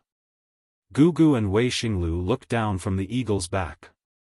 Through the eagle's wings, they saw Yun Yang, who seemed to have chased for 2 steps before he stopped abruptly. He lifted his neck and looked at the sky, his eyes filled with reluctance. The black eagle flew higher and higher. Yun Yang had already become a small black dot, almost invisible. His body seemed to sway a little before he sat down on the ground. Clouds and mist floated past them coincidentally, blocking their line of sight. They could no longer see each other. Wei Xinglu looked down and sighed softly. He has thought it through. Gugu bit her lips and did not say a word. She twisted her neck and looked to the other side, remaining silent for a while. After a long time, in the high north wind, she asked softly, what has he thought through? Wei Xinglu sighed and said, before he left, didn't he say that your future is above the clouds of the 9th heaven? He also said that it's fate that we meet in this world. He even said that after this farewell, we'll never meet again. Gugu bit her lips and said, aren't these just polite words to bid farewell? Wei Xinglu laughed and said, polite words? If it's an ordinary person, these are indeed polite words. But who are you? You're the school of spring and autumn's gifted disciple, destined to be above all. He has realized this. As a guest in the secular world, he and the high and mighty heaven's favored daughter are people from 2 different worlds. Even if you're in the same secular world, you're in 2 hostile countries. No matter how you look at it, it's impossible for the both of you to be together. That's why he said that. Gugu, I'm afraid you can't imagine how upset he was when he said that. Wei Xinglu's eyes looked at the void in a daze. At this moment, he suddenly recalled some distant past events and felt a sudden pang of sadness.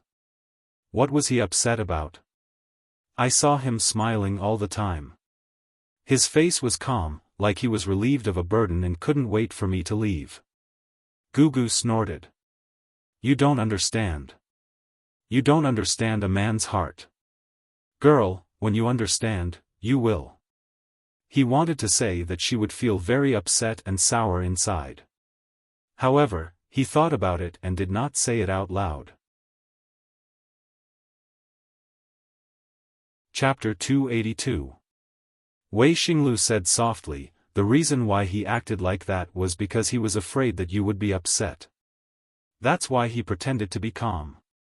Didn't you see that after we flew into the sky, he sat down on the ground? That's because the power that supported him has been used up. He really can't control his emotions.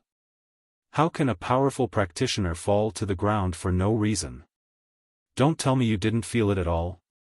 Gugu bit her lip, almost to the point of bleeding, but she still said stubbornly, it's a good thing that he knows his place. We're from 2 different worlds. Even if he's delusional, what's the use? Wei Xinglu chuckled bitterly. Little girl, you're so stubborn. Do you really think I can't see that you're upset? Thus, he stopped talking. Along the way, Gugu sat on the hawk's back, motionless and silent all the way. The hawk pierced through the clouds and flew towards the empire of Dongxian like a sharp arrow. They're finally gone. Yun Yang, who looked extremely dispirited, sprung up from the ground and guffawed, I'm so tired these few days. My face is stiff from all the smiling, Lao Mei chuckled and said, "But young master's acting these few days is indeed very useful. You killed the enemy and borrowed their strength to fight them. If it wasn't for Wei Xinglu's unexpected help, I'm afraid it would be difficult to successfully eliminate He Hanqing." Yun Yang smiled faintly and said, "This is really a coincidence. I didn't include him in the killing plan, but without his participation, it would be really difficult to take down Supreme Lord Springfrost. I'm afraid there's a follow-up between these two." I saw that Lady Gugu's attitude towards young master had obviously changed a lot when she left just now. Lao Mei sighed softly and said. Yun Yang kept quiet for a while and said, "There's no way to think about what to do next now. Although we've killed He Hanqing now, the internal and external troubles haven't improved much. The School of Spring and Autumn is also a colossus that we can't afford to offend. If it were according to my previous personality, this time, it would definitely be a stalemate. Once the situation gets out of control, it'll be out of control. Even if we can kill them here, we won't be able to keep the eagle. The School of Spring and Autumn's revenge will come one after another, and will be completely exposed. The School of Spring and Autumn alone won't be able to handle it. What's more, there's still the Four Seasons Tower eyeing us. We're not completely flawless in the past. Any hint of association can lead to countless follow-up events. I don't have enough strength right now, so I can only use this trick to make myself safer." Yun Yang said faintly, "I'm afraid there's still a long way to go." Lao Mei nodded, but he sighed in his heart. "Young master, what you've done has helped you overcome a crisis and successfully used the opponent's martial arts to achieve your goal. However, you've also touched the heart of a young girl. Don't tell me you don't feel anything?" If Lady Gugu had been hating Yun Yang from the beginning, it would not have been a big deal. But if by any chance, to this young lady, it would be an extremely cruel matter. Lao Mei kept these words in his heart and did not say them out loud. Perhaps, the young master did not mind this at all. After all, both of them were completely different in terms of identity, background, and stance. The chances of them being together were extremely rare, almost negligible. This sentiment could only be left to time. It had to be said that Lao Mei's thoughts were exactly the same as eldest senior brother Wei's. Yun Yang returned to the flowering tree and brewed a pot of tea. He boiled the water slowly and watched the steam rise with a calm smile on his face. The flowering tree was green and dotted with red flowers. The shadows of the tree swayed with the wind, the fragrance of the flowers wafting and the fragrance of the tea lingering in the air. The young master was like jade, his purple robe fluttering. He was like a man in a painting. Lao Mei watched for a while before he finally sighed and went about his own business. Sensing that Lao Mei had left, Yun Yang slumped to the ground in an indolent manner, watching the water bubbling and boiling. He recalled Gugu's unusual silence before she left, and sighed softly and leisurely. Night fell. A gust of eerie ghastly fog entered the residence of Yun soundlessly. As Yun Yang brewed the tea and waited, a silhouette in hemp garments and a tall crown appeared before him as if it had appeared out of thin air. First Court King Qingguang. He had finally arrived. What should come would eventually come. The mission was set and completed. It was time to end this matter. Yun Yang could not help but chuckle when the ghastly fog appeared. Yun Yang could not help but chuckle at such a unique entrance, it was too obvious. It also highlighted the other party's identity. To someone who was used to the eerie atmosphere, the ghastly fog was only vague and transparent, nothing more. Moreover, the owner of this ghastly fog had brought him good news. "What are you laughing at? Do you know that you're about to be doomed?" First Court King Qingguang said coldly with a dark expression. He and his brothers had put in a lot of effort this time, especially himself. He had risked his life and almost lost his life just to work for this child. Finally, when everyone was half dead from exhaustion, this guy appeared by himself, cut off the target's head, and took it away. What the F*** was this?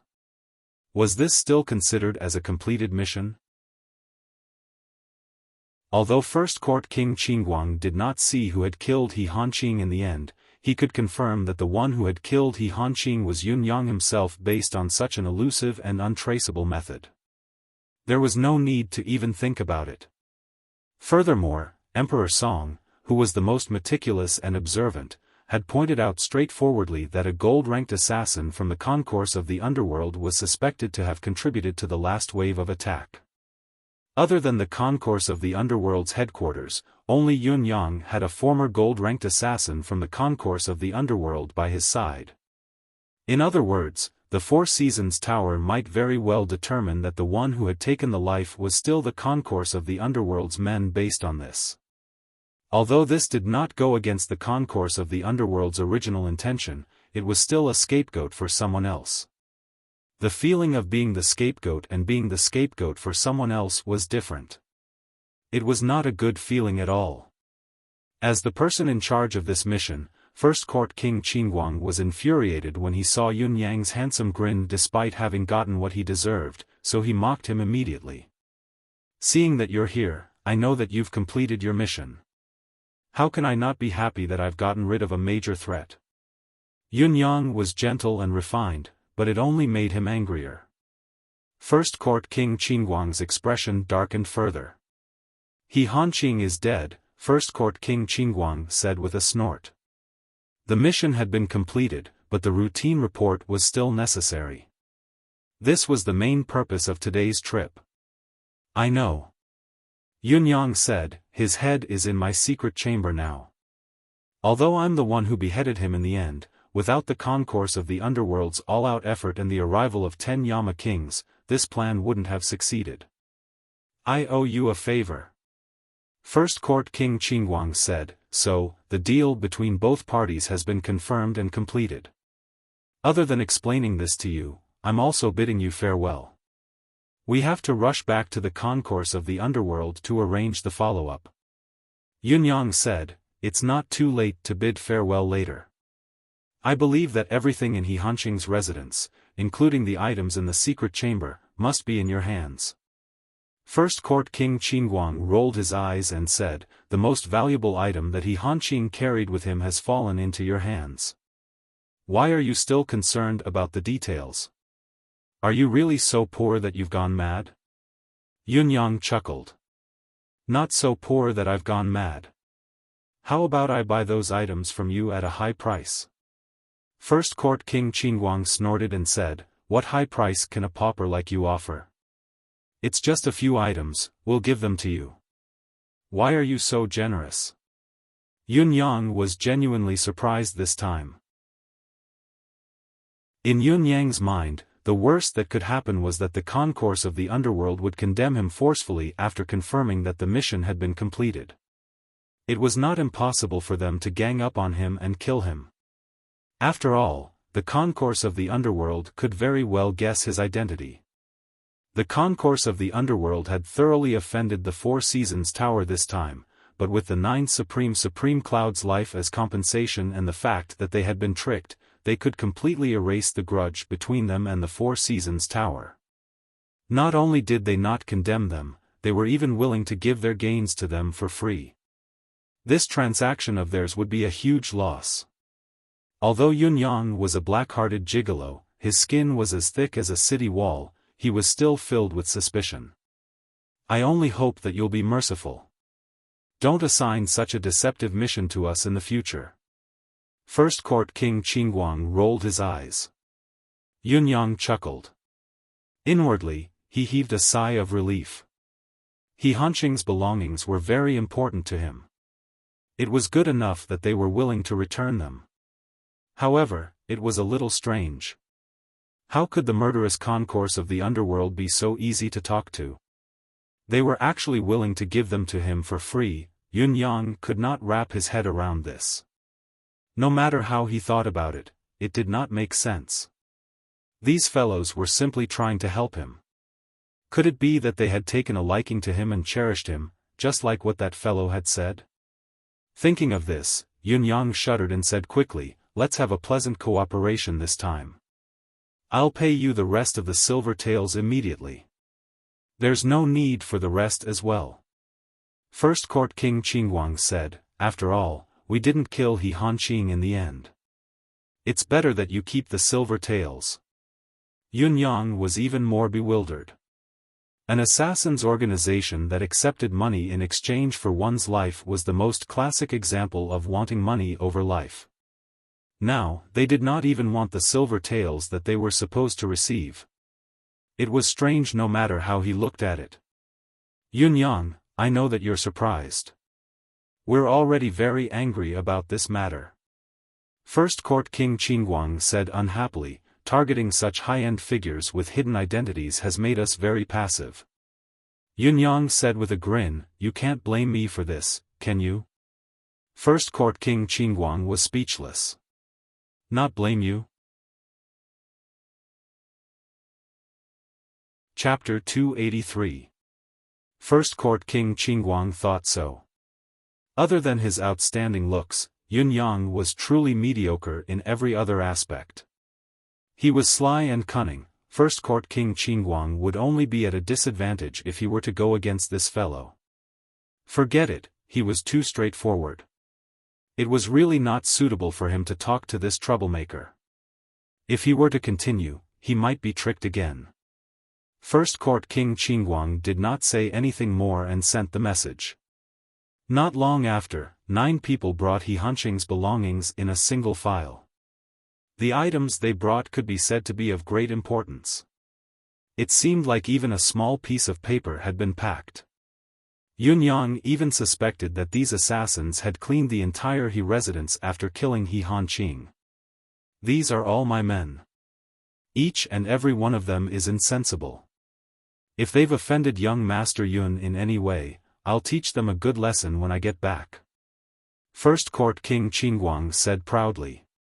These words made the 9 subordinates suddenly decide in their hearts that they would definitely beat him up when they got back. First Court King Qingguang said, this time, all of you are exhausted. My children, this is young Master Yun who gave us this mission. The words my children made the 9 of them clench their teeth in anger. They chuckled and went forward to greet Yun Yang. Young Master Yun is indeed talented and has an outstanding appearance. No wonder he could give out such a deceptive mission. Young Master Yun, I've heard so much about you. After some small talk, King Qingguang left with his 9 subordinates.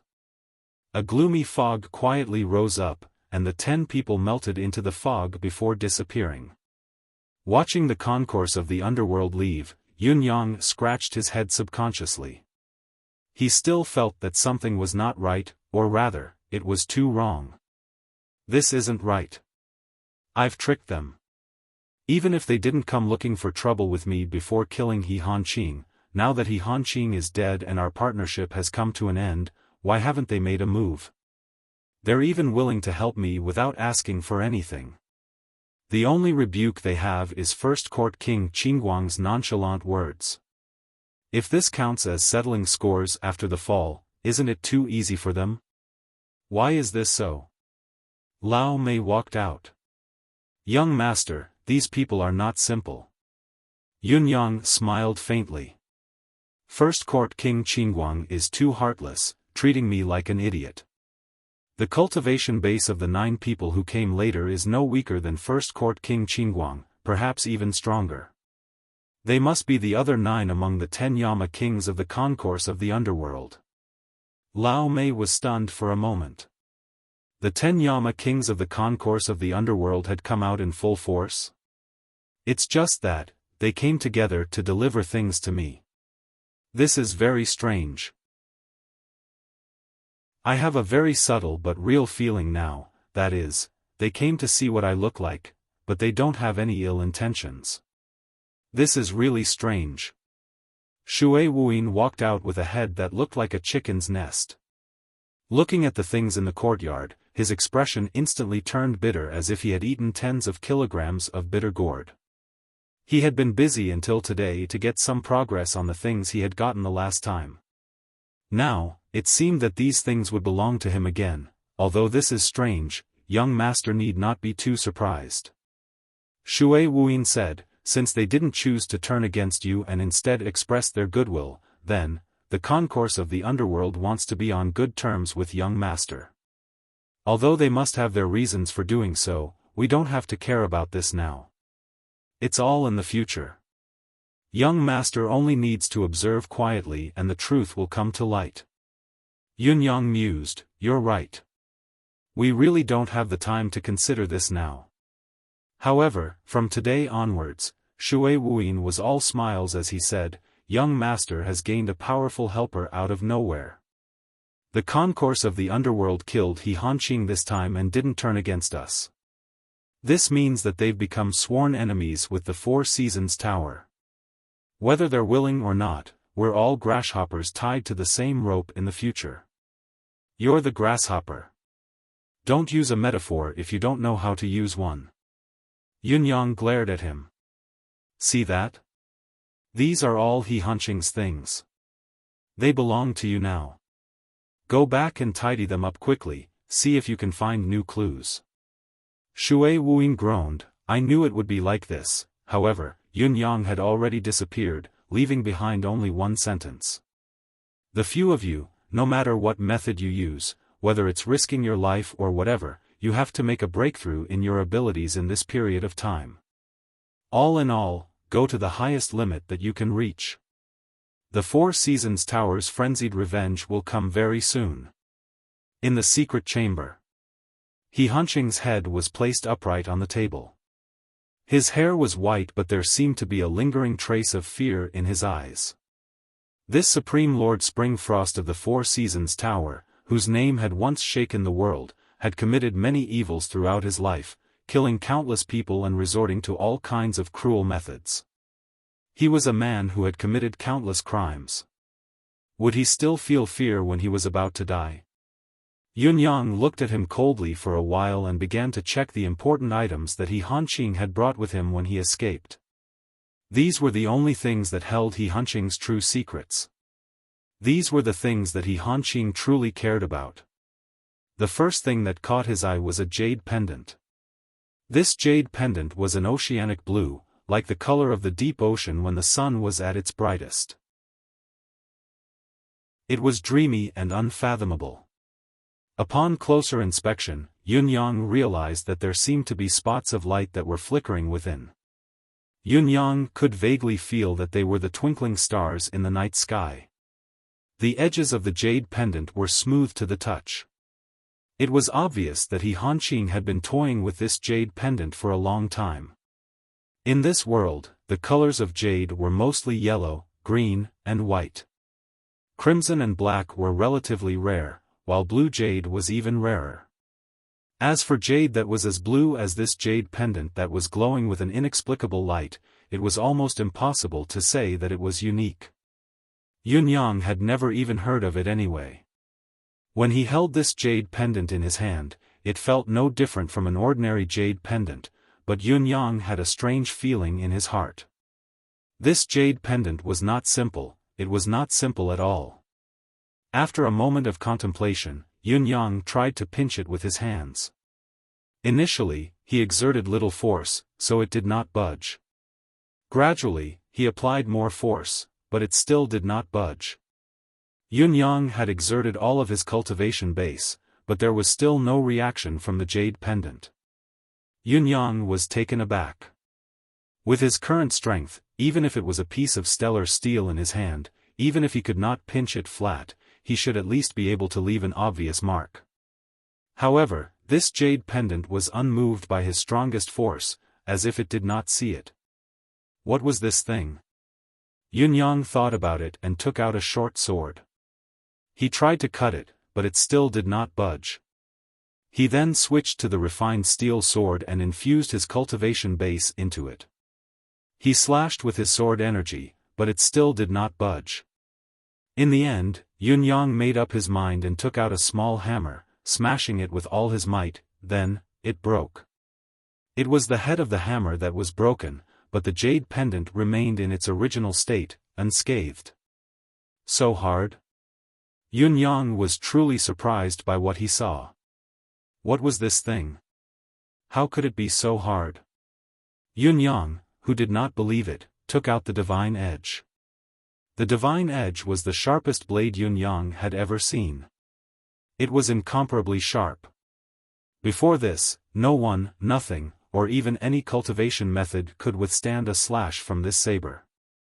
Even someone as strong as Venerable Lord Saber would be injured by this saber. He did not believe that the divine edge could not cut this strange jade pendant. Yun-yang held the saber in his hand and hesitated subconsciously. Then, he swung the saber. Clang! The divine edge bounced up. There was still no mark on the blue jade. The divine edge, which had always been successful and unbreakable, could not achieve anything in front of this jade pendant. Yun-yang quickly checked the blade of the divine edge. When two strong forces clashed, if one side was unharmed, the other side would be the one who was hurt. The small hammer was no match for the jade pendant just now, and it had broken into pieces. Fortunately, the blade of the divine edge was not damaged at all. After the strike, Yun-yang suddenly sucked in a breath of cold air.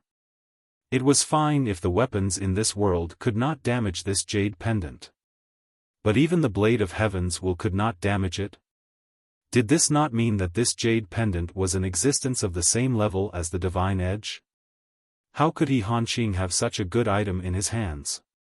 Looking at the smooth surface of the jade pendant from being rubbed, Yun-yang could imagine that he Hanqing had been holding this jade pendant for more than a decade or even decades.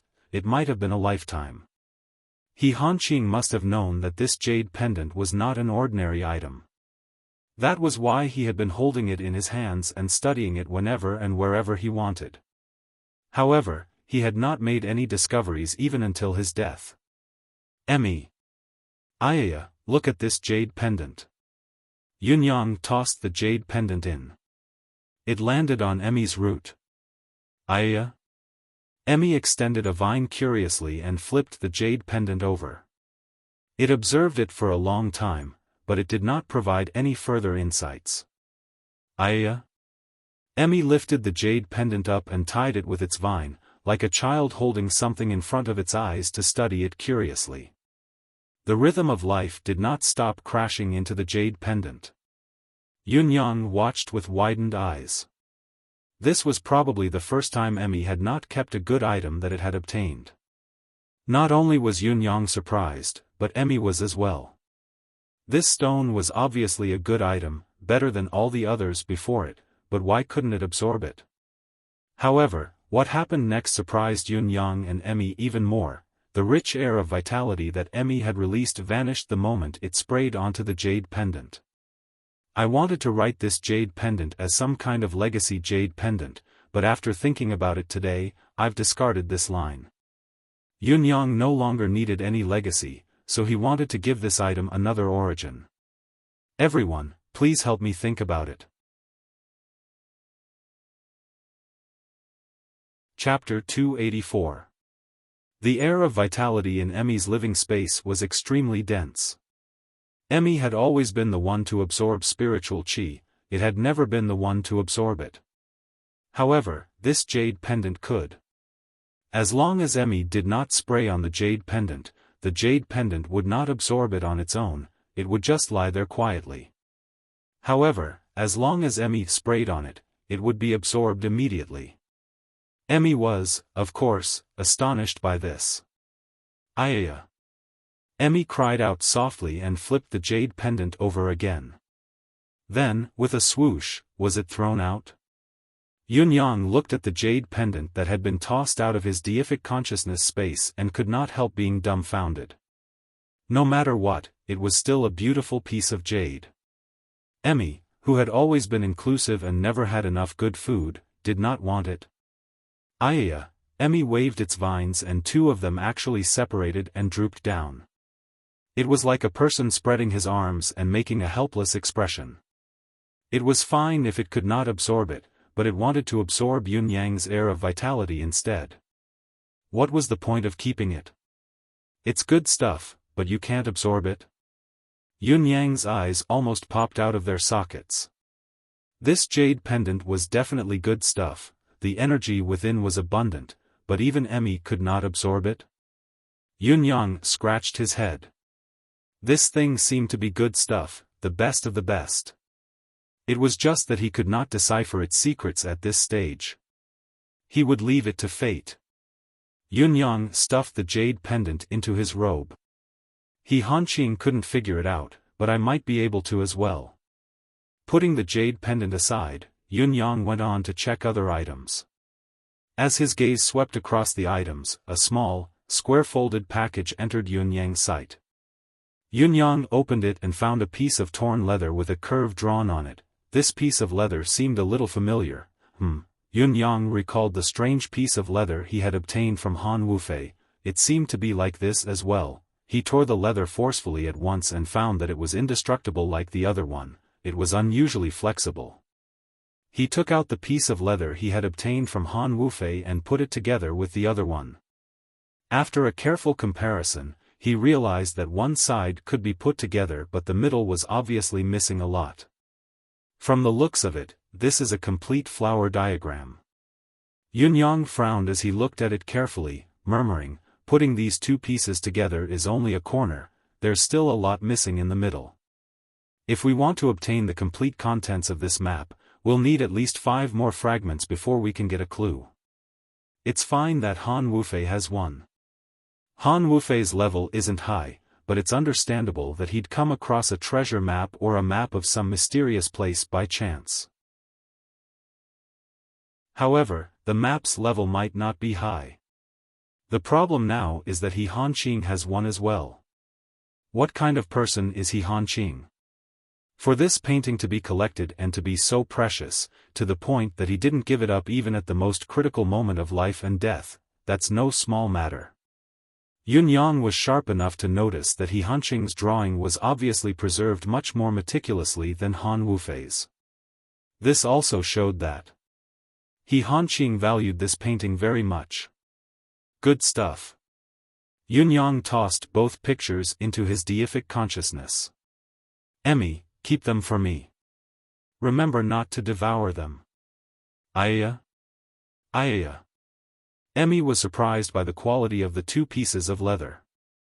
It rolled them up with its vines and examined them carefully before it suddenly cried out, Ayya, Ayya, Ayya, what is it? Yun-yang turned around abruptly. Did you say that this is a dragon's skin? Ayya. Emmy's tone was certain as it waved its vines and nodded in response. Yun-yang's heart was in turmoil at that moment. Dragon skin. This painting was actually made from a dragon's skin? Dragon. What did it represent? It was the mythical beast of legend. It could fly in the sky and burrow into the ground, it was omnipotent, powerful, and had boundless magical powers. Generations of emperors had treated the dragon as the most honorable animal. In reality, dragons were only a legend in the profound sky continent for most of the time. Everyone knew of the existence of dragons, but not many people had actually seen a dragon. Yun-yang had always thought that the dragon was only a symbol and did not have a physical existence. It was only a legend, an illusion, something imagined. Yet now, the two pieces of the map in his hands were actually dragon skin? Yun-yang felt like his worldview was about to be overturned. Emmy, are you sure? Yun-yang asked subconsciously, feeling a little dizzy. Yun-yang was like an ordinary person who had suddenly been told that there were immortals in this world. The items in his hands now actually belonged to the immortals, Ayya. Emmy was displeased that Yun-yang was doubting it. How could it not recognize the skin of such a small worm? Humph, Yun-yang was in a daze for a while before he finally confirmed his current situation. This was a dragon skin. A map made from a dragon's skin. Then what was hidden inside? What kind of person could kill a dragon? Not only did he slay the dragon, he had even skinned it. To use the dragon's skin to make a map was a reckless waste of God's gift. Think about it, if the dragon's skin was made into a leather armor, who could harm it? This person had only made a map. Suddenly, Yun-yang felt like a huge treasure had fallen on his head. It's still a little far from the secret now. I have to wait until the other maps are found as well. Yunyang stroked his chin, indulging in his fantasies. Initially, he did not think much of Han Wufei's painting, but now, he was suddenly in high spirits and full of enthusiasm. On this very night, in Tiantang City's Tiantang Square, a high table was suddenly placed in front of the 9 statues, with a human head placed on it. The owner of the head was He Hanqing. Beside it was a large piece of red cloth, dripping with ink, listing He Hanqing's various crimes from top to bottom. The Four Seasons Tower's Supreme Lord Springfrost had infiltrated the Empire of Yutong for many years. How he had plotted against the 9 Supremes, how he had plotted and planned, how he had done so, including the few accomplices who had been caught previously, all of them were He Hanqing's direct subordinates. When the patrol team found this piece of red cloth, it had already been seen by many people. They hurriedly kept it and sent it to the government office. The news had already spread. The imperial court was in an uproar. Early the next morning, the atmosphere during the morning assembly seemed to have frozen solid. His Majesty was enraged, unable to contain his anger. The crimes listed on this piece of red cloth were only the tip of the iceberg. The real crimes had long been sent to His Majesty and old Marshal Chiu. Both of them felt like they had been struck by lightning when they saw it. With He Hanqing's status and identity in the Empire of Yutong, how could he be the Four Seasons Tower's spy? An elder of 3 empires, the teacher of 3 generations of emperors. Yutong's literary grandmaster, the leader of the Confucian school. Such a person was actually the culprit who murdered the empire's pillar. The repercussions and consequences of this matter, as well as the people involved, were far from ordinary. They were simply shocking and sensational. He Hanqing had gone through 3 generations of Yutong and had countless disciples. He was deeply rooted in the Empire of Yutong. It was evident from the fact that he had forcefully overturned the case of the family of generals that had long been sealed. Now that he wanted to investigate this matter thoroughly, it was no different from a revolution in Yutong's civil officials. However, they had no choice but to investigate. Since Ling Xiaozue had subdued the residents of He with his sword, Yutong's higher-ups had already focused their attention on this old official of 3 generations. It was also because of this that His Highness the Crown Prince had gradually distanced himself from him. Now that the evidence was laid before them, it was not just irrefutable proof that He Hanqing was a traitor who harbored malicious intentions and had wanted to destroy Yutong for a long time. As the saying went, a great traitor was loyal, a great deceit was honest. How could his disciples and subordinates not be thoroughly investigated and distinguished? There could not be the slightest bit of leniency. It was better to be wrongly accused than to be lenient, it was better to be purged. From top to bottom, all He Hanqing's disciples, students, subordinates. His Majesty summoned the Board of Justice's Minister Wu Lai to the royal study and ordered with a grim expression, investigate all of them. This time, it is better to be wrongly accused than to be lenient, there will be no leniency. This official obeys your Majesty. Wu Lai left upon receiving the order. His Majesty heaved a long sigh. Now, he was fortunate to have Wu Lai, a loyal official who was stubbornly loyal to Yutong. No matter what case was handed to Wu Lai, he would not be biased and would not accuse anyone. As for this matter, only Wu Lai could truly investigate it clearly. The entire empire of Yutong was shaken. Early in the morning, Yunyang once again came to Cirrus' house, which he had not seen for a long time. At this time, there were many prisoners being escorted by the Board of Justice on the street, walking slowly. The criminals who were tied together by the ropes were all disheveled and dirty. It was obvious that they had suffered a lot. However, although their clothes were dirty, they were actually made of excellent materials. It was clear that they had lived a good life before. These must be He Hanqing's disciples or friends, right? His Majesty the Emperor's actions are swift indeed. Since they are subordinates of a villain, they deserve what they have received. Heaven's justice is clear, karma is not a pleasant one. Yunyang thought to himself. Cirrus House. The moment Yunyang saw Yun Zuyu again, he suddenly realized that something was not right with the person before him. Yun Zuyu's eyes were no longer as clear and bright as they used to be. Instead, they were filled with endless confusion and confusion. Her entire being was in a trance, as if she was wandering in a dream. Yunyang could not help being stunned and even more shocked when he saw this anomaly. What was going on? In Yunyang's impression, Yun Zuyu had never been this dispirited even when she knew of her fifth brother's death and was at her most dejected. What was wrong with her today? Sister Yu? Yunyang called out softly, but Yun Zuyu was still in a daze, as if he had not asked. He had no choice but to raise his voice and call, sister-in-law. Ah, Yun Zuyu then snapped out of her daze, but her expression was still haunted. Sister Yu, what's wrong with you? Did you not rest well? Yunyang asked. Yun Zuyu smiled in a daze and said softly, it's nothing. Young brother, you're such a busy person.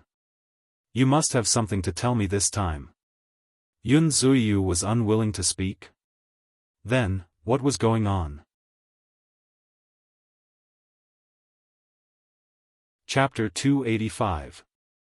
Yunyang thought about it and said, Sister Yu is right. I do have something to do here. Our side has achieved complete victory in this operation. One of the 4 Supreme Lords of the 4 Seasons Tower, Supreme Lord Springfrost, has been killed by us, but this incident will definitely alert the higher-ups of the 4 Seasons Tower. The counterattack that they will launch next will be extremely fierce. We have to be on guard. Although Supreme Lord Springfrost, He Hanqing, is dead, and even if the 4 Seasons Tower has other arrangements in the Empire of Yutong, they'll be useless without a head. However, it's also because of this that they won't be as cautious as they used to be. Once they make a move, they'll be fearless and any tricks can be used. Yun Zuyu understood his meaning and said, You're trying to say that I'm no longer safe here, aren't you? No, I should be saying that I've become a hindrance, a weakness of yours. Yunyang thought about it and said, Yes, we're all on the same side. Speak your mind. It's no longer suitable for Sister Yu's Cirrus House to stay here. Yun Zuyu frowned and thought about it, speechless. A few people from the 4 Seasons Tower have met with mishaps recently. If we were to investigate the source, it's all related to Cirrus House. No matter what, it's inevitable that the 4 Seasons Tower will take action against Cirrus House, Yunyang said. Sister Yu needs to make a decision soon.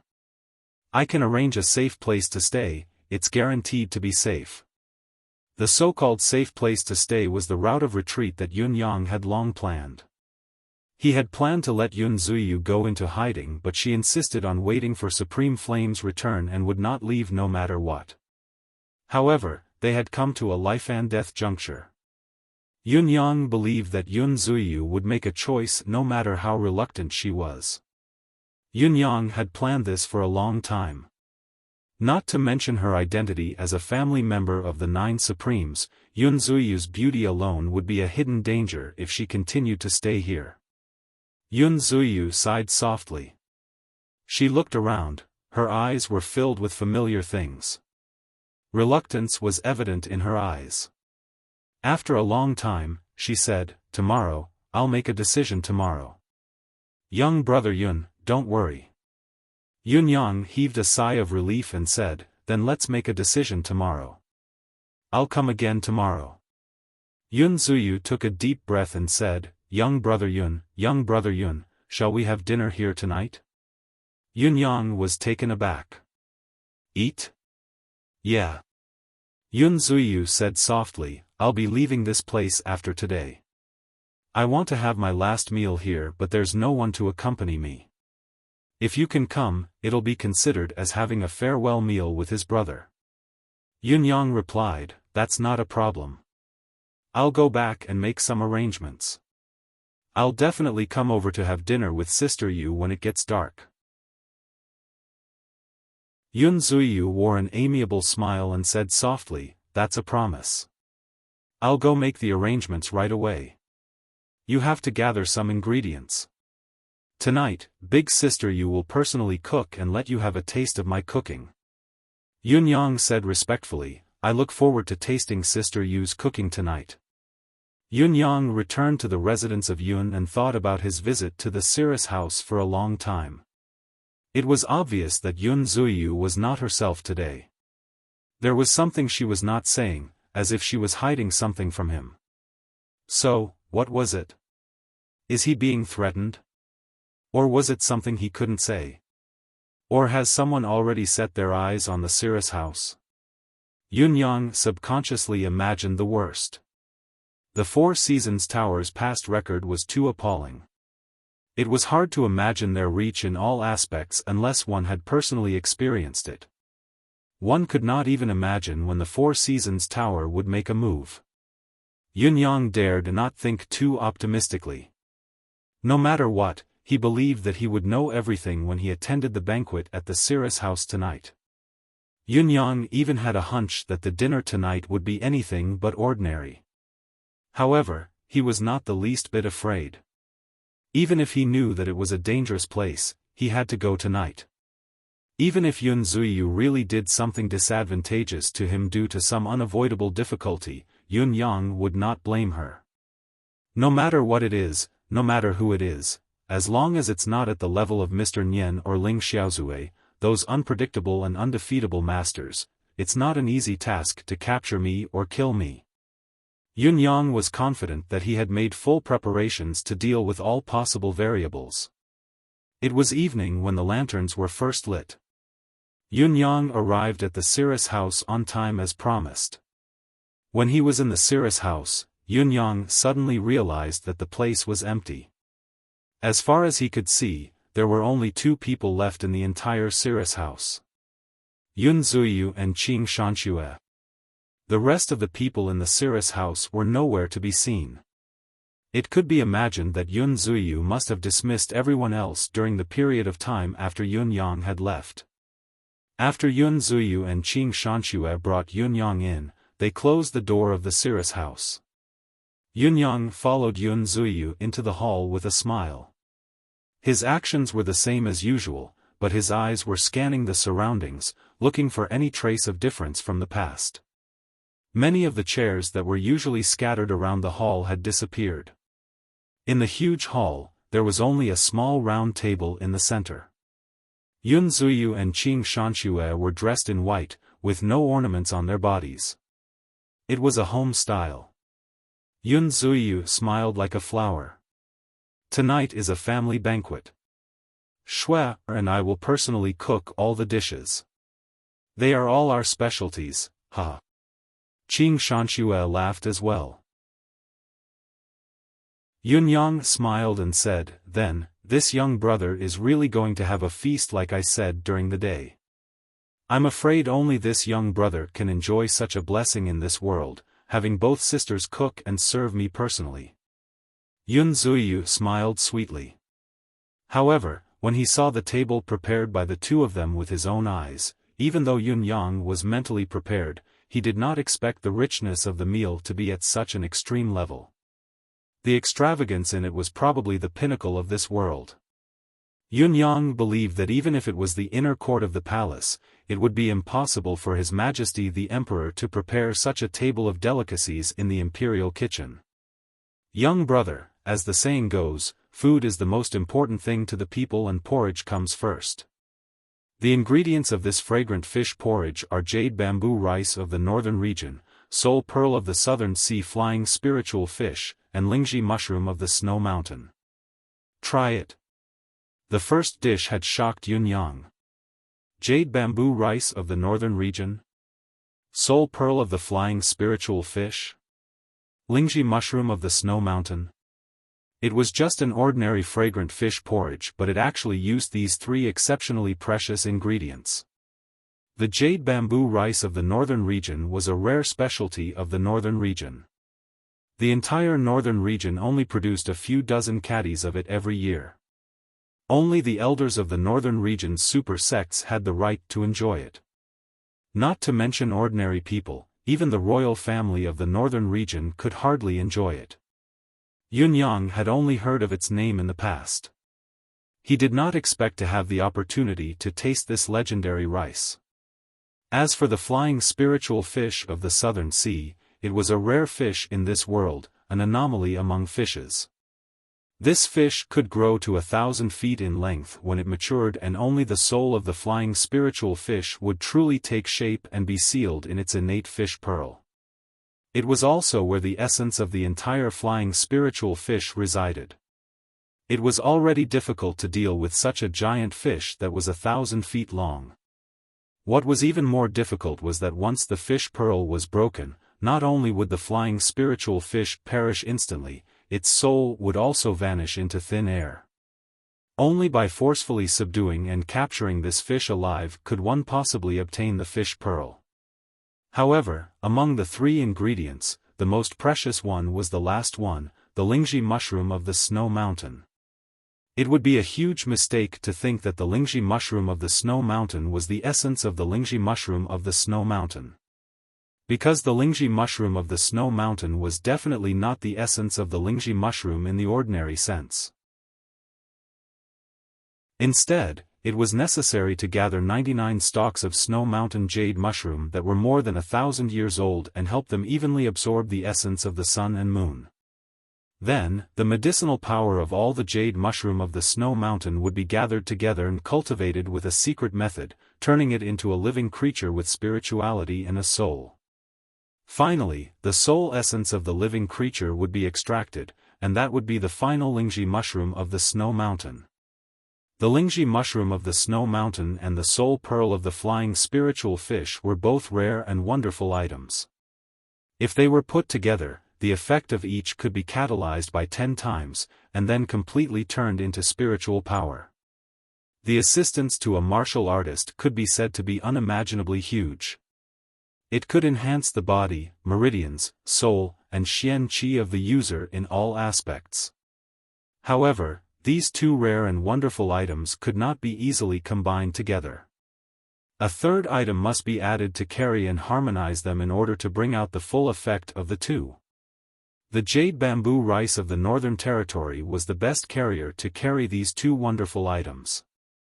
In other words, all the aforementioned powers were actually in this small bowl of sticky porridge. Even if the user's cultivation base was limited, the portion that could not be completely absorbed would not dissipate and be lost. It would only be melted into the meridians and dantian, and would continue to be effective as the cultivation base advanced in the future. Just this bowl of porridge alone was enough to make even an expert like Ling Xiaozui drool over it, praising it as a unique priceless treasure in this world. And this was only the first dish that Yun Zuyu had served tonight. Young brother, are you dumb? Hurry up and eat it, it won't taste good when it gets cold. Yun Zuyu urged. Yun Yang smiled and picked up the bowl without hesitation, drinking the entire bowl of porridge in one gulp. He was still wondering if Yun Zuyu was being blackmailed or if there was something else going on with the unusual atmosphere of the meal.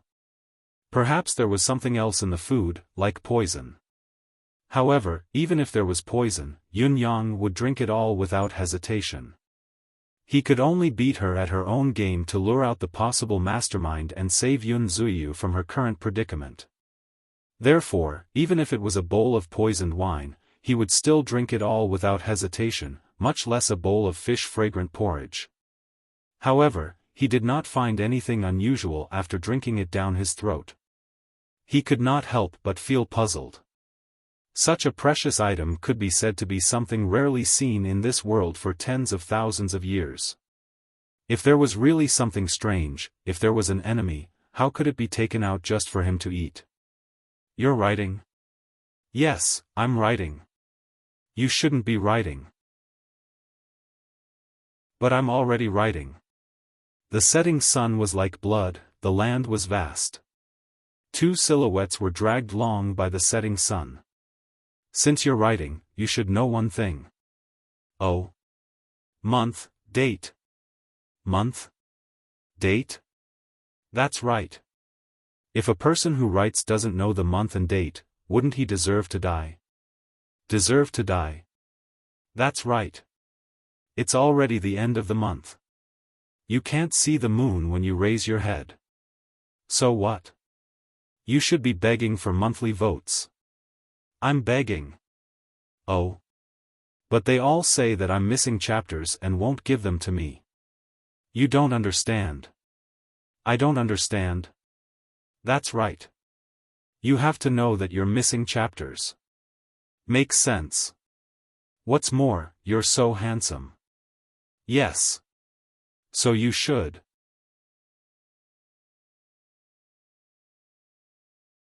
Chapter 286. At the very least, Yun Zuyu herself would not be able to do it. Yun Yang even dared to say that even Ling Xiaozu might not be able to produce such a precious ingredient. However, someone was still stirring up trouble now, wanting him to eat this bowl of porridge. It was already a done deal, there was no turning back. What was the purpose of this? A trap? There did not seem to be a need for such extravagant treatment. He was already here and his cultivation base was not very high. With Yun Zuyu holding him back, using poison as an outside tactic had already fallen into a disadvantageous position. It was a disgrace to say that it was really inappropriate. However, if the person who set the trap was one of his own, it was even more illogical. If he knew someone who could do something so extravagant, he would not have overlooked it. If this bowl of porridge was genuine, even an expert like Ling Xiaozu might not be able to get his hands on it even after 180 years. It was more likely that he would not be able to get it even after a lifetime. Yun Yang's mind was a mess, feeling as if he was in a fog. He had no idea what to do, and he was powerless to respond. Young brother Yun, have a sip of the soup after the porridge. This is the brain of the divine clam of the North Sea, brewed with the mystical spiritual pearl. The soup is fresh and spicy, but the portion is a little small. Young brother, you must not dislike it. Dislike it? Judging by the ingredients alone, it was another dish that was not inferior to the flying spiritual fish and Ganoderma essence just now. Yun Yang's eyes that were already wide opened grew even wider, almost popping out of their sockets. It was another legendary dish. If it was paired with the porridge just now, it could complement each other. 1 + 1 = 3. It's too extravagant, too grand. Yun Yang sighed as he guffawed, gulping it down again. In spite of this, it seemed to be too early to lament about the extravagance and grandeur. The dishes that were served next made Yun Yang feel like he was going to be dumbfounded and in disbelief until the end. This is the heart of the supreme mystical beast, the eastern white-horned tiger, paired with the 1,000-year-old mystical jade Ganoderma. Young brother, try it. This is made from the internal core and neck flesh of the supreme mystical beast, the western snow python, with some 5,000-year-old blood ginseng pieces. This is a transcendent profound beast, the three-headed serpent of the seabed. That's a transcendent profound beast, the nine heavens rainbow phoenix. This is transcendental Xian beasts referred to existences that surpass the level of Xian beasts known to the world, surpassing the pinnacle of ninth-level Xian beasts. Such an existence only existed in legends. If an ordinary person were to see one, it would be enough for them to brag for half their life, let alone capture it. The 4 eclipse panthers that Yun Yang owned were already the cream of the crop among the known mystical beasts, but they were still stuck at the pinnacle of the 9th level and had yet to reach the level of supreme mystical beasts. In other words, any one of the ingredients for the dishes on the table was superior to the eclipse panthers in all aspects. Ever since Yun Yang sat down, a total of 18 dishes had been served. The ingredients of each dish were the essence of a supreme mystical beast. The 18 dishes were all served in the form of exquisite small plates, each of them was extremely delicate and tiny. Obviously, these extremely precious ingredients could only be used to make such a small dish.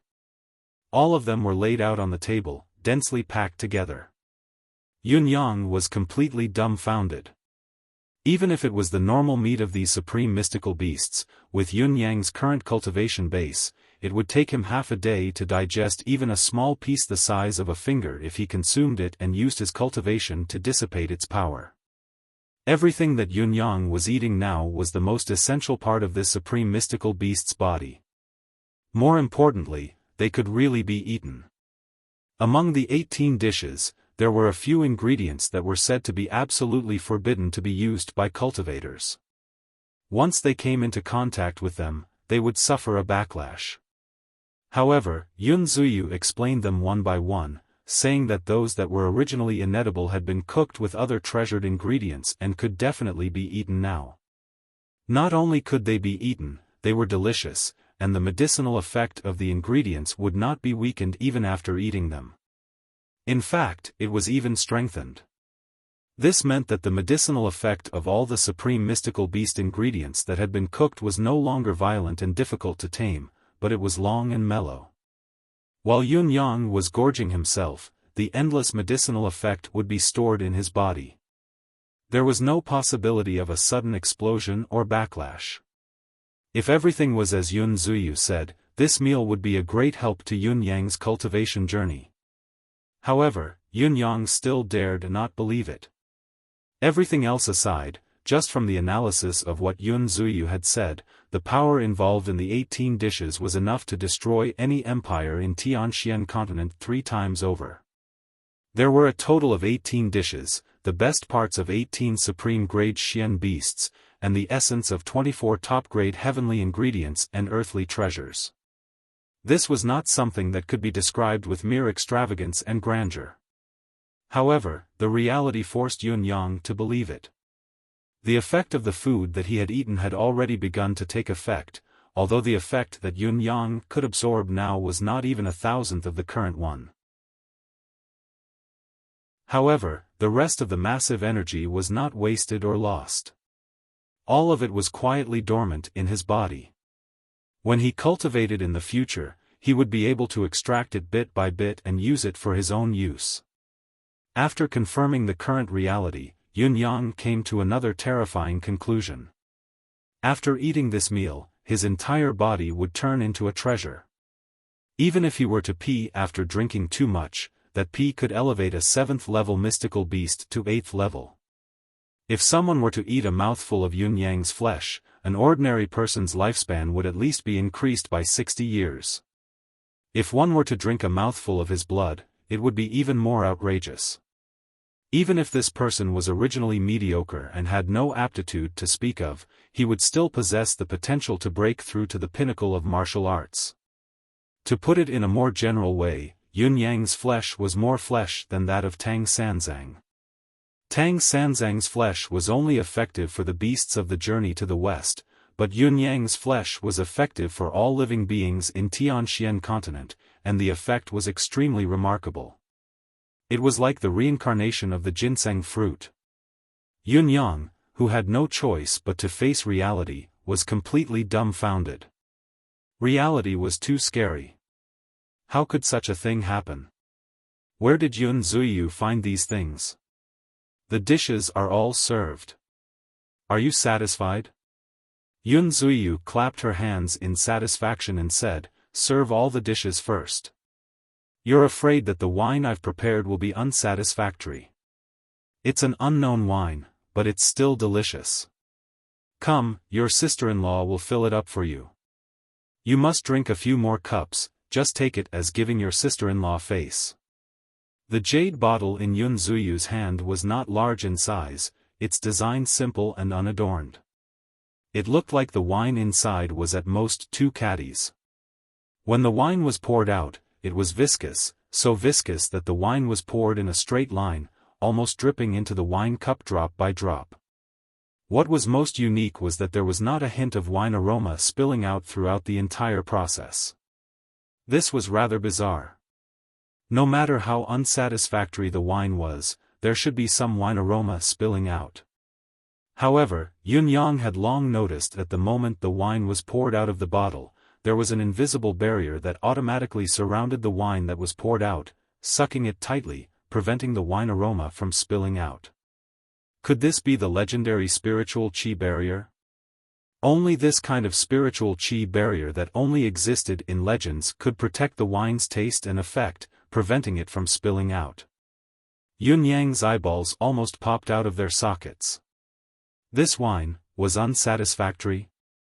Sister you're too humble.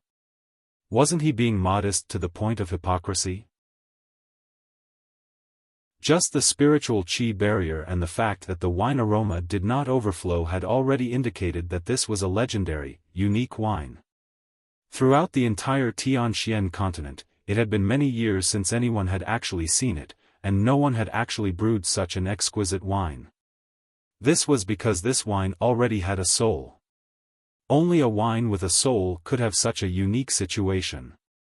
It had an autonomous body. The spiritual qi had turned into a barrier to protect itself, preventing the wine aroma from dissipating.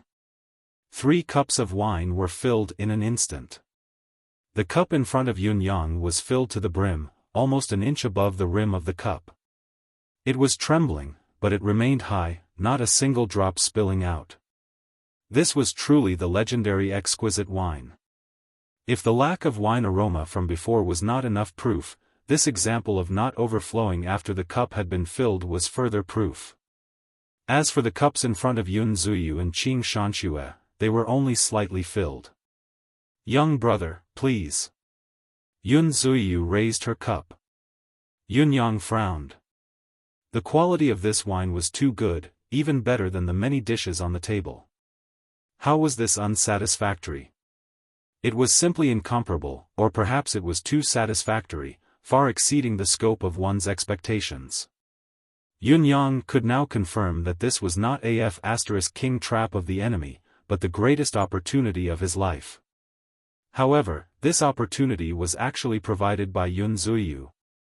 The ups and downs of life, the great joys and sorrows, the coincidences of chance, could fate be so unpredictable? Although Yun Yang did not understand the whole story, he knew that the more he drank, the less he would have. If he were to let go of such an opportunity, it would be the greatest regret of his life. He deserved to die.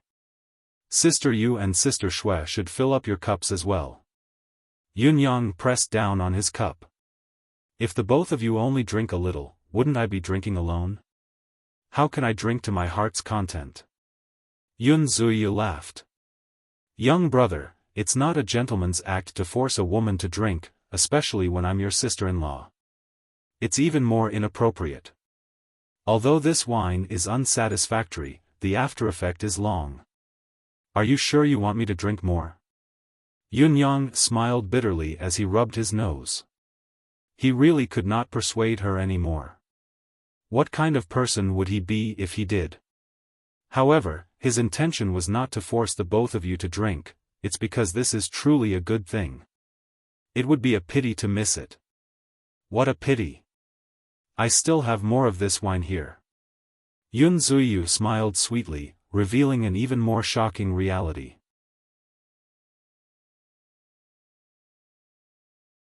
Chapter 287. Yun Yang's eyes widened abruptly. 10 bottles. Any bottle of wine like this could stir up a bloodbath in the martial arts world. Even strong masters like Ling Xiaozui and Mr. Nian would be tempted. However, Yun Zuyu could sell it wholesale. The corners of Yun Yang's lips twitched, unable to control his shocked emotions. Yun Yang, whose worldview had been turned upside down, was completely relieved. He raised his goblet and said, Sister Yu, Sister Shui, please. Please. The 3 of them raised their goblets and emptied them in one gulp. Yun Zuyu took the wine bottle and filled Yun Yang's goblet again. Come, young brother, try this. Young brother, try this. The 2 beauties placed dishes in front of Yun Yang.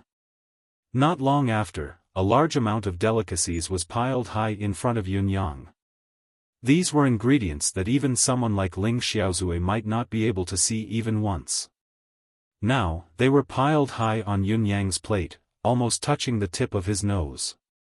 You guys eat too. Don't just let me eat. Yunyang smiled helplessly. All right, let's eat together. The three of them chatted as they ate. Yun Zuyu talked about her past, which was a rare occurrence, from when she was young to now. Qing Shanxue, on the other hand, began to talk about her experience in music theory. Yunyang was also talking about some strange stories, making the two girls laugh from time to time. In short, the atmosphere was extremely harmonious. Yunyang could clearly feel that with each mouthful of these dishes, his foundation grew stronger.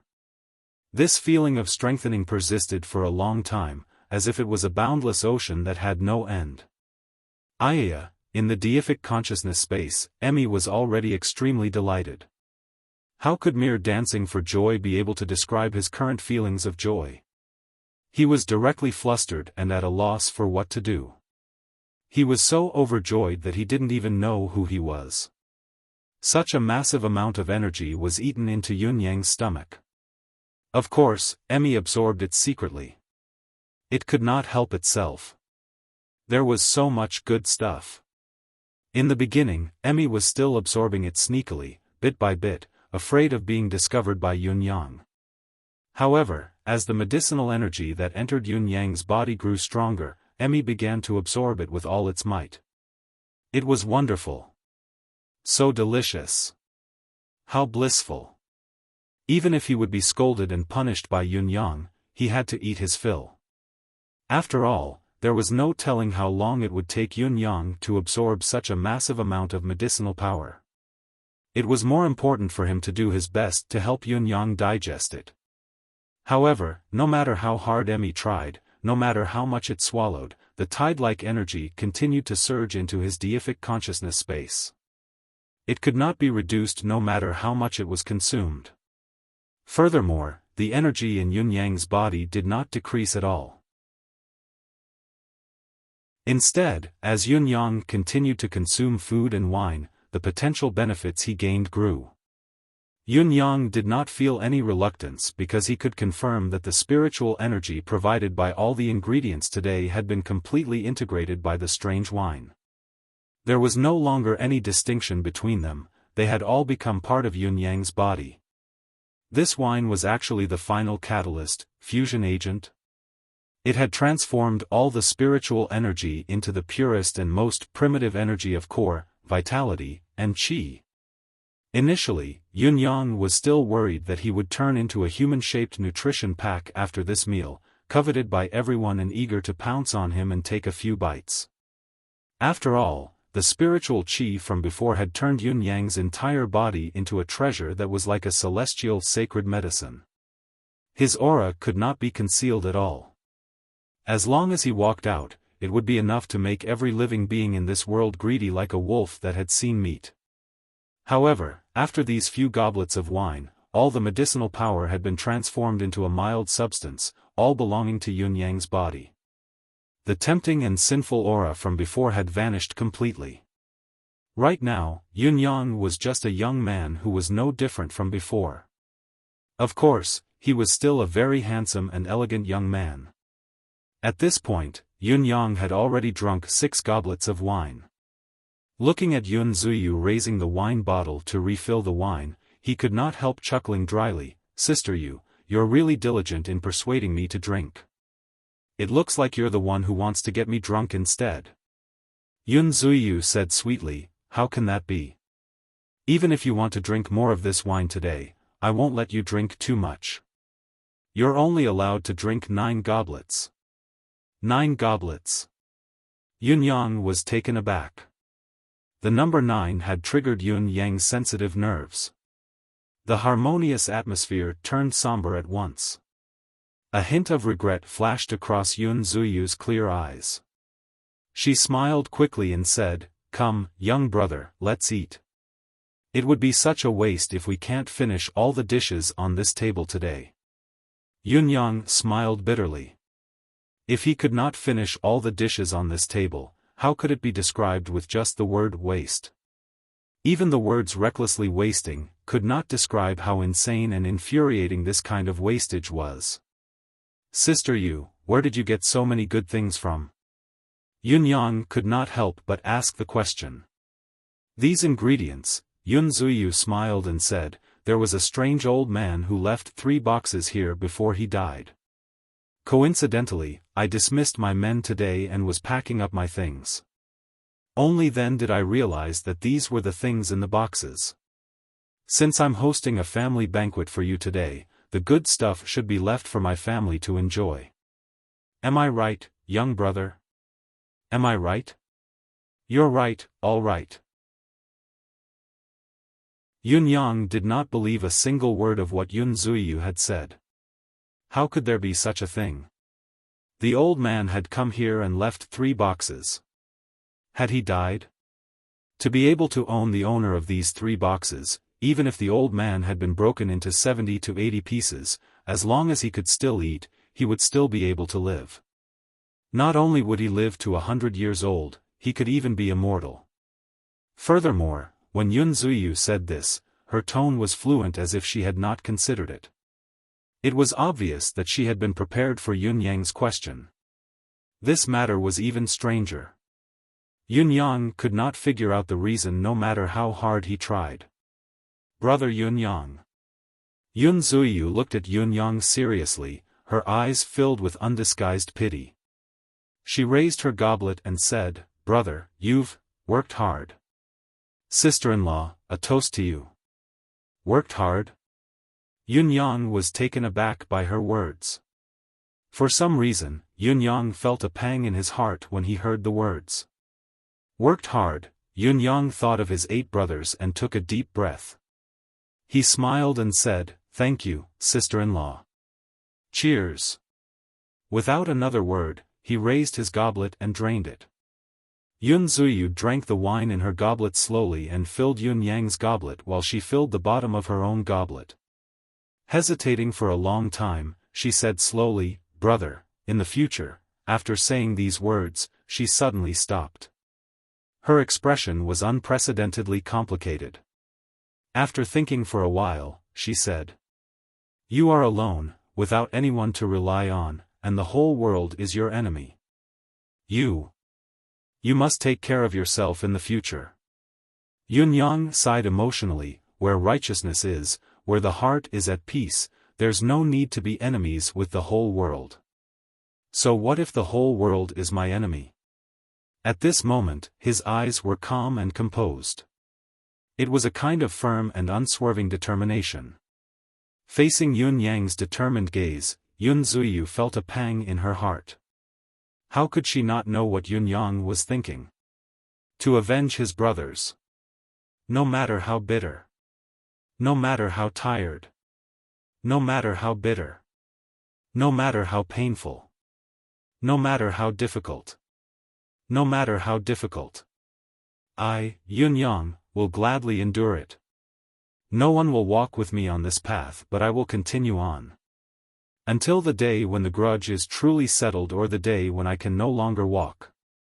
Young brother Yun, I am grateful for your care during this period of time. Yun Zuyu raised her goblet with a smile. I propose a toast to you. Don't say that, sister-in-law. Yun Yang said sincerely, 5th brother's family is my family.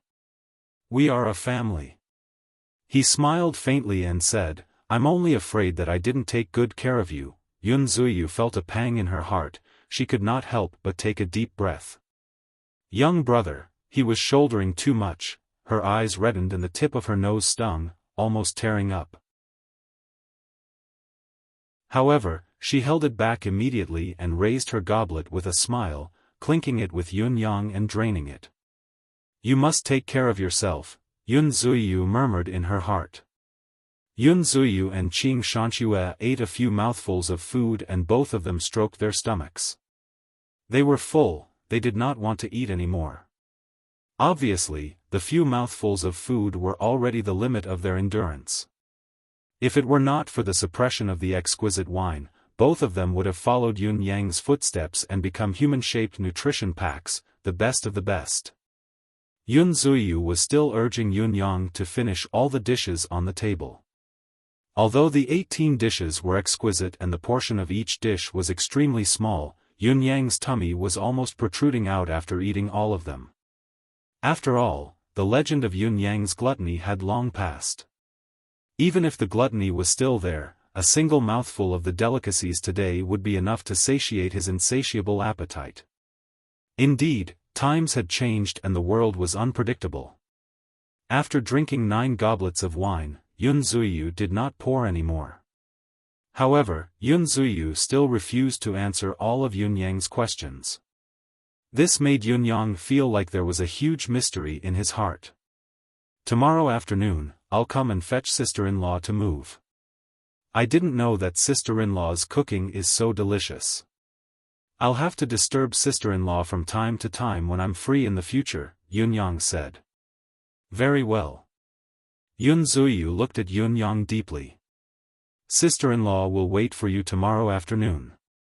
When Yun Yang stood up to leave, Yun Zuiyu suddenly thought of something and said, "Oh right, young brother, move all these wines back. I don't want to break it when I move tomorrow." Move all of them back? Yun Yang frowned. Sister-in-law, these wines are priceless treasures. It's fine if they've never appeared before. Now that they've appeared, if they continue to stay here with me, even if it's only for one night. Yun Zuiyu smiled bitterly. Who knows, they might become the source of trouble. Move them back and move them over to me after you've made the necessary arrangements. Good wine is only for our family anyway. Yun Yang thought about it and agreed. In Yun Yang's opinion, there was actually no need to be so careful if it was only for one night. However, since Yun Zuiyu had said so, there was indeed such a hidden danger. If Yun Yang did not move, it would seem like he did not care about Yun Zuiyu and Yun Yang's safety. As for the secret of these dishes, it was fine if Yun Zuiyu did not want to talk about it. There was still plenty of time in the future anyway. He believed that Yun Zuiyu would tell him one day. Even if she did not say it, it was fine.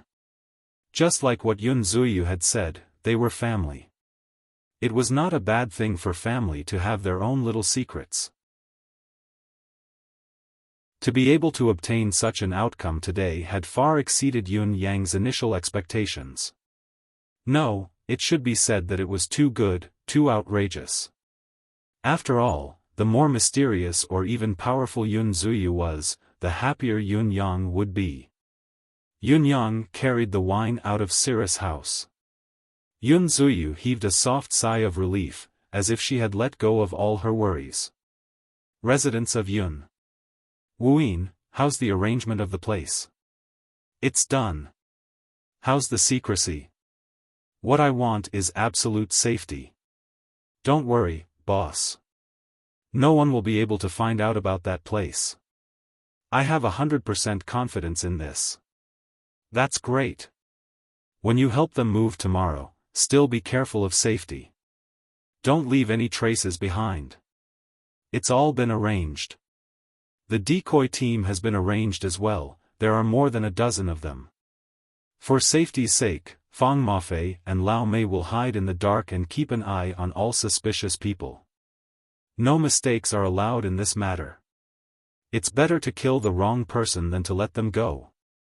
Yes. Yun Yang came to Bai Yishue's room again. Brother Bai, I need your help tomorrow. I haven't recovered from my previous injuries yet. Also, I'm very resistant to your requests.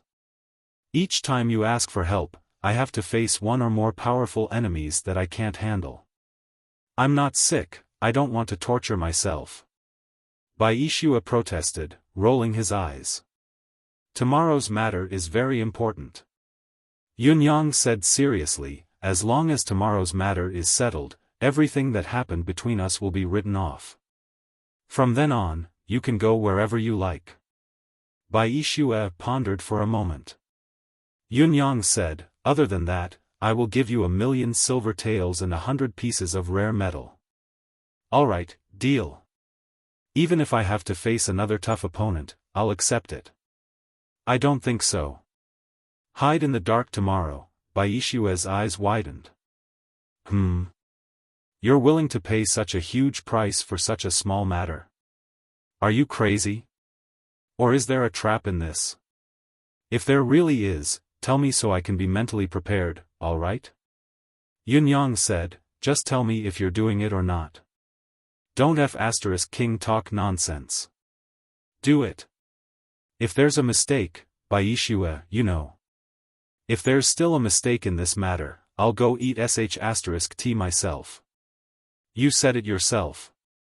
I'm still curious though. That girl should be very important to you, right? Otherwise, isn't the price you're paying for such a small matter a little too high? Bai Shue's gossipy nature was surprisingly strong. Yun-yang gave him a sideways glance. Can't I have too much money to burn? What's it to you? Bai Shue was speechless. Suddenly, he had the urge to punch Yun-yang's face. Do you know that you're asking for a beating by saying such things in front of me, a person who's borrowed money from you? Do you really think I don't dare to *CK you up? Alright, I really don't dare. That night, silence reigned. Suddenly, boom! A sudden explosion jolted all the sleepers in Tiantang City awake from their dreams. Countless people's ears were temporarily deafened by the explosion. Their ears buzzed, their heads spun, and they were stunned for a long time. Many people who were closer to the source of the explosion were jolted off their beds and fell to the ground, disoriented. Residents of Yun-yang, who had been meditating with his legs crossed, trying his best to digest the medicinal effect that he had just received, was jolted up by the sudden explosion. His eyes opened immediately. The next moment, Yun-yang was in the yard with a swoosh. What happened? Where did it explode? Yun-yang asked anxiously, his usually calm face now pale. At this moment, Yun-yang had an ominous feeling lingering in his heart. I don't know. Fang Mafei, Lao Mei, and Bai Shue felt a buzzing in their heads. Both their minds and hearts were muddled. As they cultivated to calm the negative feelings, they said in a low voice, the source of the explosion seems to come from the center of Tiantang City. Before he could finish his words, Yun-yang had already sprinted away.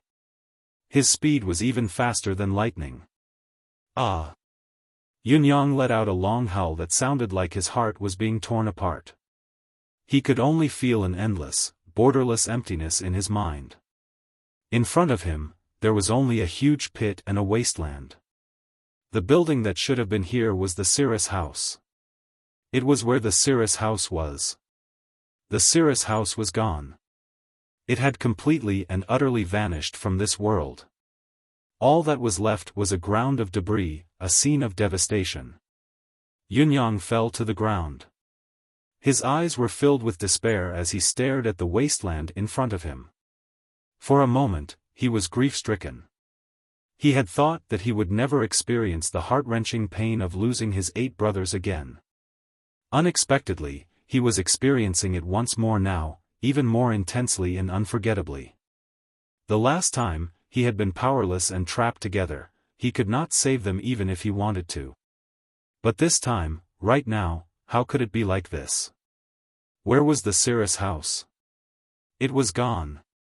Thoroughly, and completely gone. Disappeared without a trace. The biggest debris was only the size of a human head. If there was someone inside, one could only imagine the fate of that person. His gaze focused on the huge pit in front of him. Yun-yang's mind was blank. At this moment, his expression was horrifying, his eyes almost bursting. The surroundings of the Cirrus House were already filled with people who had come here for curiosity. Everyone was looking at the wasteland with a horrified gaze. Of course, they were also looking at Yun-yang who was amidst the wasteland. Yun-yang's current state was the most unusual one there was. However, Yun-yang was no longer bothered by it. He did not care about his loss of composure and the consequences it might cause. He recalled what Shui Wuyin had said earlier, I've planted enough explosives under this house to blow up a lake. Shui Wuyin had said it as if it was true and his tone was sincere, as if he had really set it up. If Yun Yang had not made up his mind and had his cloud manifestation to see through the truth, he might have believed it. Thinking back on it, however, to plant enough explosives under a house to blow up a lake. How many explosives would that have to be planted? This sentence was simply a threat that could not be realized. I'll be damned if I really believed it. But now, it had actually come true. It had only been one night, yet such a heavy amount of explosives had been planted under the Cirrus house, enough to flatten the entire place and blow up a huge pit? Or perhaps it was not explosives. But, what kind of expert would be able to do such a thing? Yun Yang felt that his soul had been shattered into pieces, dancing in the air. He could not think for a long time. He was trembling, his eyes filled with disbelief as he stared blankly in front of him, his entire body frozen. After a long time, Yun Yang roared and dashed into the wasteland. Where is he?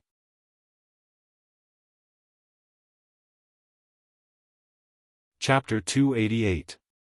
With a loud bang, smoke and dust billowed everywhere. Yun Yang was completely engulfed in the dust.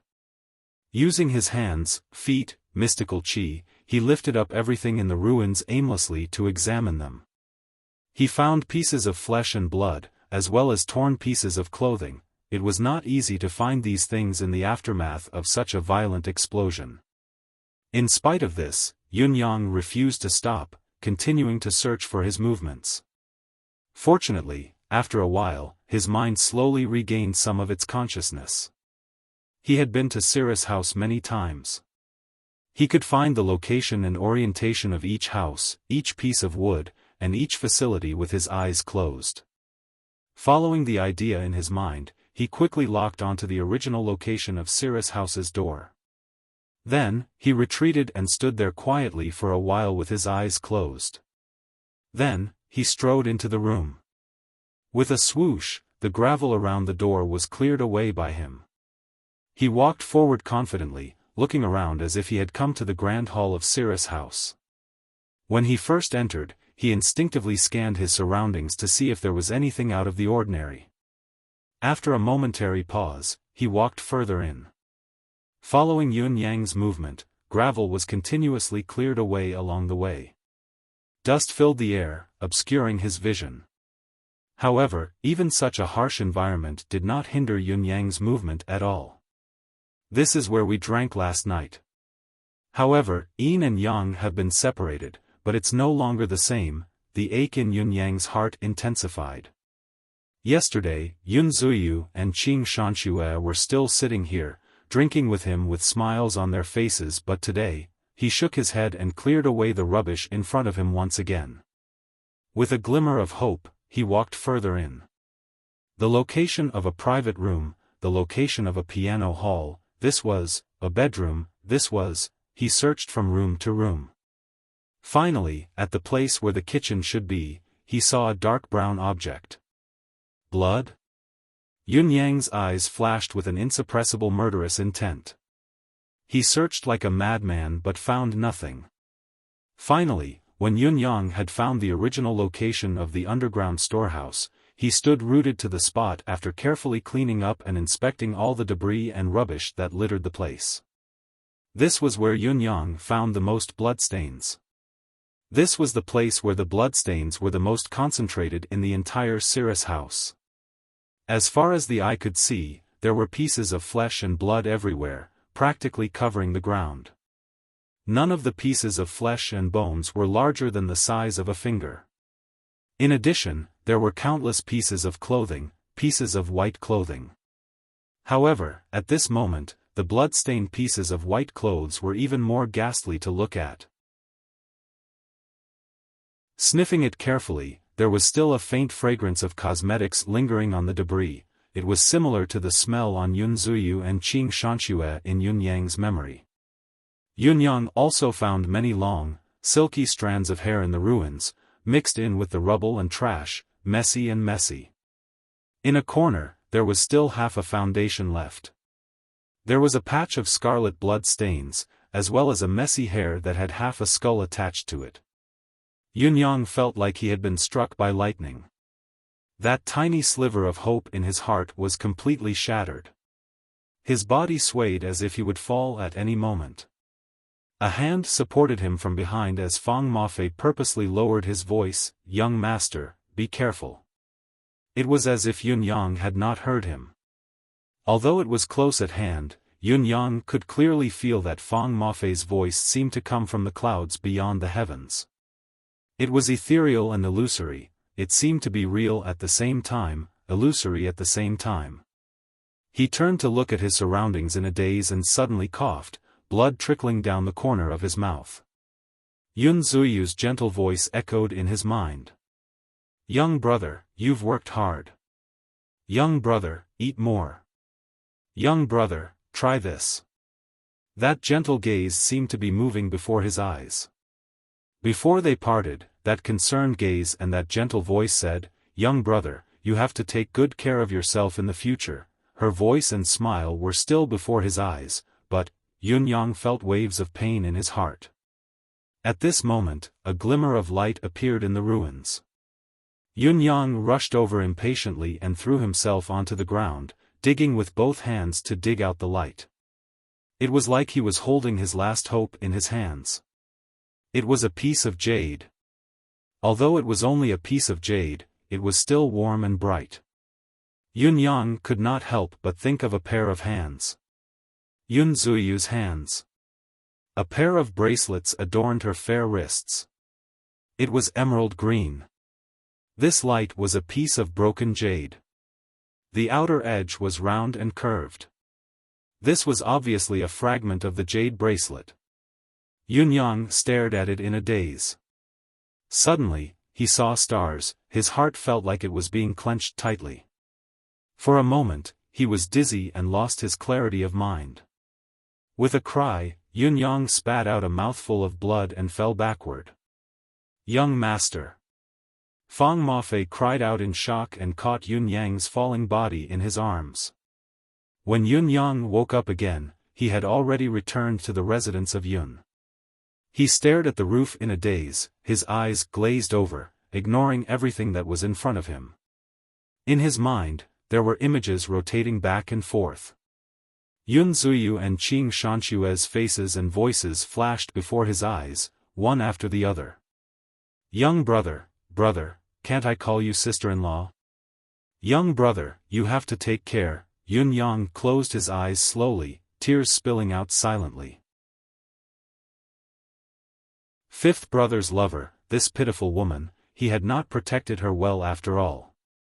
Such a peerless beauty, a beauty that could topple a nation, had perished in front of his eyes, turning into ashes.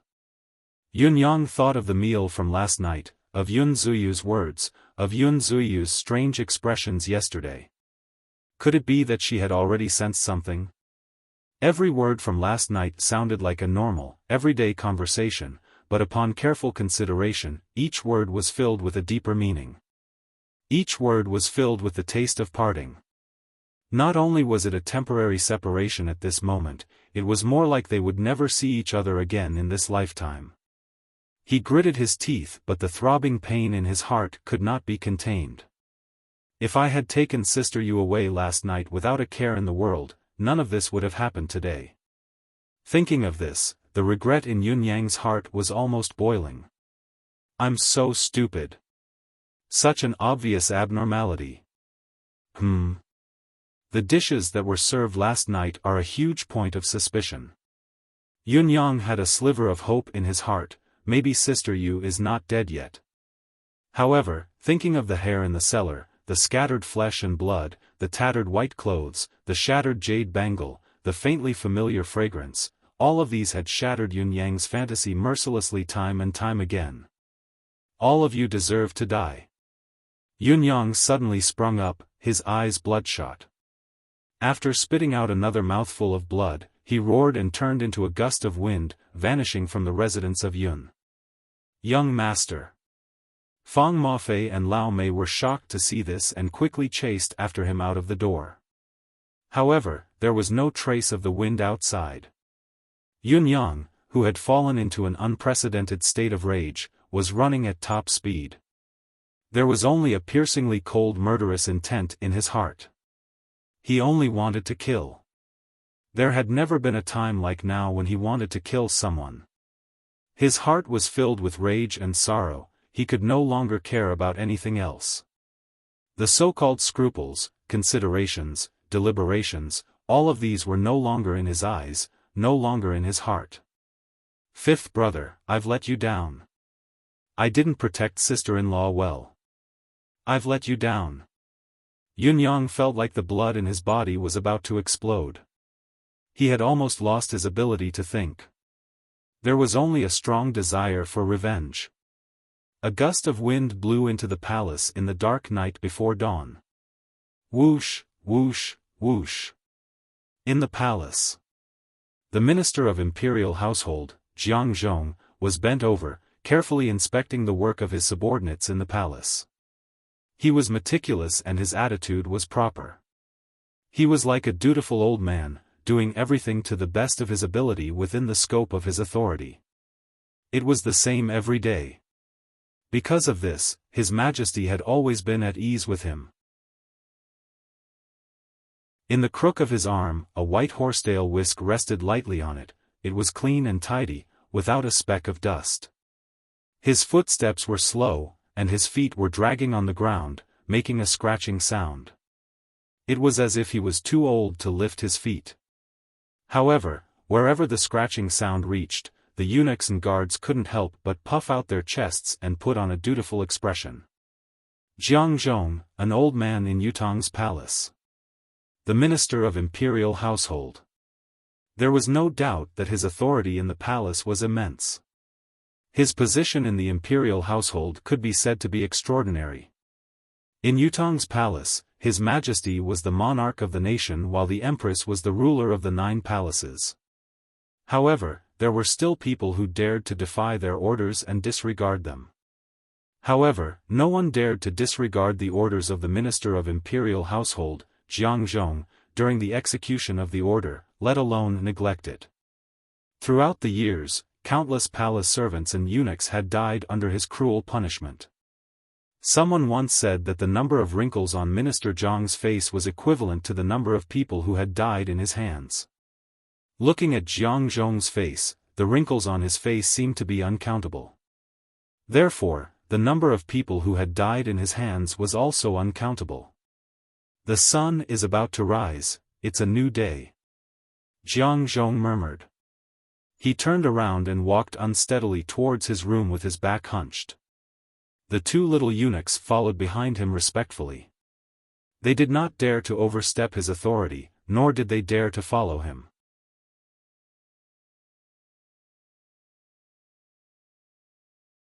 Chapter 289. Everyone knew that Steward Jiang had the habit of not sleeping at night. Every day, he would only go back to sleep when the sky was about to turn bright. The night was the time for people to rest, and it was also during this period of darkness that people's alertness was at its lowest. However, Jiang Zhong's strange habit had ensured that there had never been any changes in the Yutang Palace during the night for many years. It was also because of this that Jiang Zhong's status had remained unshakable for so many years. His orders were truly the law, and his orders were strictly enforced. The imperial garden was filled with the dancing shadows of the trees. The surrounding lanterns had mostly been extinguished, making the place look gloomy. The northern wind was howling in the sky, bringing with it a chill. Naturally, the weather would not be warm at this time of the year. Jiang Zhong hobbled over slowly, wrapping his robe tightly as if he was shivering. I'm old. I'm useless. I can't even stand this little bit of cold air. Jiang Zhong murmured and sighed. Back then, the 2 young eunuchs behind him kept their mouths shut, not daring to speak. Steward Jiang always liked to reminisce about the past and boast to himself, but he had never needed anyone's response. It seemed that it was enough for him to reminisce about himself. However, when dawn broke, the sound of the wind suddenly grew louder. An unprecedentedly sharp whistling sound was emitted. Jiang Zhong's hunched body that was walking forward suddenly paused. He lifted his head abruptly and looked at the sky. His old, blurry eyes suddenly shone with a brilliant light. The gale that was flowing in the sky suddenly came crashing down. At the same time, a voice that was gnashing its teeth said, "Jiang Zhong." A gust of saber energy that was even more piercing than the cold wind fell from the dome. Jiang Zhong suddenly let out a sharp howl. His body turned into a blur that moved at high speed in an instant, swiftly avoiding the oncoming saber energy. A sharp and sinister voice responded, "Supreme Wind, why are you doing this? Why are you attacking the Imperial Palace?" Swoosh! A gust of saber energy slashed across, and Jiang Zhong's robe was suddenly torn open. Blood dripped. Jiang Zhong let out a shrill howl. His body suddenly shook and split into dozens of human figures, shuttling back and forth in the air. Although he was clearly the only one moving, the dozens of figures in the field all showed high-speed trajectories, and then gave rise to countless afterimages. In an instant, wherever the figures went, it was as if there were thousands of horses galloping in a group. The wind was still howling, and the green whirlwind in the sky was like a raging dragon that could overturn rivers and seas. It was full of a violent aura, and its killing intent was boundless. Jiang Zhong seemed to be trying his best to dodge the attacks, but in fact, only the first strike was too sudden and unexpected, causing him to be injured. Following that, under Supreme Wind's intensive attacks that were like a thunderstorm, he was safe and sound, without a scratch. Even though his clones were crushed one by the saber light, he was moving at an even faster speed, creating even more illusory clones. Lord Supreme Wind! Jiang Zhong howled as he dodged. "Why? What are you trying to do?" The sound of the wind was getting more and more violent, and its momentum was getting more and more ferocious. However, there was no response to Jiang Zhong's question. Streaks of saber radiance struck down from the night sky like thunderbolts and lightning amidst the howling wind. This extremely sharp and dense murderous aura caused everyone in the Imperial Palace to feel a chill run down their spines. Supreme Wind's anger was extremely obvious. It had reached an unimaginable level. In the inner court of the palace, countless Imperial guards swarmed over. However, when they saw that the one who was attacking Jiang Zhong was actually Supreme Wind of the Nine Supremes, all of them turned pale with fright. No one dared to act recklessly. However, a question arose in everyone's mind. What was going on? During the public trial of Yang Buitao's case, the name of the Nine Supremes had reappeared in the world and greatly boosted Yutong's low morale. This time, Supreme Wind of the Nine Supremes had abruptly arrived and his target was the people in the palace. The reason for this made one's imagination run wild. Could it be that the palace had also been infiltrated by Yutong's enemy, and the current target was Yutong's majordomo of the Imperial Palace, Jiang Zhong? A person of such high status and power was actually Yutong's enemy? The lantern flickered as His Majesty came from afar with many guards. How could His Majesty still be able to sleep after such a huge commotion? Especially when he heard that it was related to the Nine Supreme Wind's actions, he naturally put on his robe at once and rushed to the scene of the incident. Along the way, he was still buttoning his cotton robe, his footsteps hurried and his face was filled with urgency. Is it really Supreme Wind? There was no need to ask this question anymore, no need to confirm it. His Majesty had already seen the shadow that was circling and whistling in the air. There was also the saber light that kept striking down like a thunderbolt. The aura of extreme rage, the murderous intent of extreme brutality. Everything that was seen before him was extreme and irreversible. His Majesty was overwhelmed with shock as he saw the situation. Previously, when the Nine Heavens dictum was eradicating spies, His Majesty had always wanted to help, but he had never been able to. Most importantly, the Nine Heavens dictum had never caused a ruckus in the palace. Now, they were fighting in the palace so brazenly, and it was Supreme Wind himself who was the target. This was something that would never have happened in the past. Thinking about it, His Majesty's face suddenly turned pale. Jiang Zhong. This time, the target of Supreme Wind's attack was actually the majordomo of the Imperial Palace, the old man who had almost watched him grow up. How could it be him? How could it be him? Compared to Jiang Zhong, even He Hanqing, the teacher of 3 generations of emperors and an old official of several dynasties, seemed insignificant. This old man who had accompanied His Majesty for his entire life was actually a spy as well? An impostor? What could be more horrifying than this? The murderous intent that Supreme Wind displayed now could be said to have permeated heaven and earth. His raging emotions had infected everyone present. Such rage and such an attitude pointed to this point. Could it be, as Jiang Zhong dodged the attack, he cried out in grief, "Lord Supreme Wind, what is going on?" Jiang Zhong felt aggrieved by everything that had happened. He had a cultivation base of the 9th peak pinnacle, a top-notch expert who was only a step away from 10th perfection. With his cultivation base, as long as he was not up against those so-called super experts who had reached the heaven realm, he had the confidence to stay alive or even win. However, it was only today that he could not even retaliate when facing Supreme Wind. He could only dodge. Although the real cultivation base of the person before him was not very high, perhaps not even at the 8th peak, he dared not make any reckless moves. This was because the person before him was Supreme Wind, one of the 9 Supremes.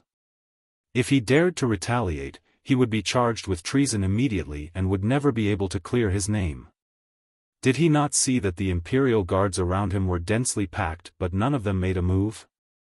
It should be known that these Imperial guards were usually submissive and obedient to him, and no one dared to disobey him.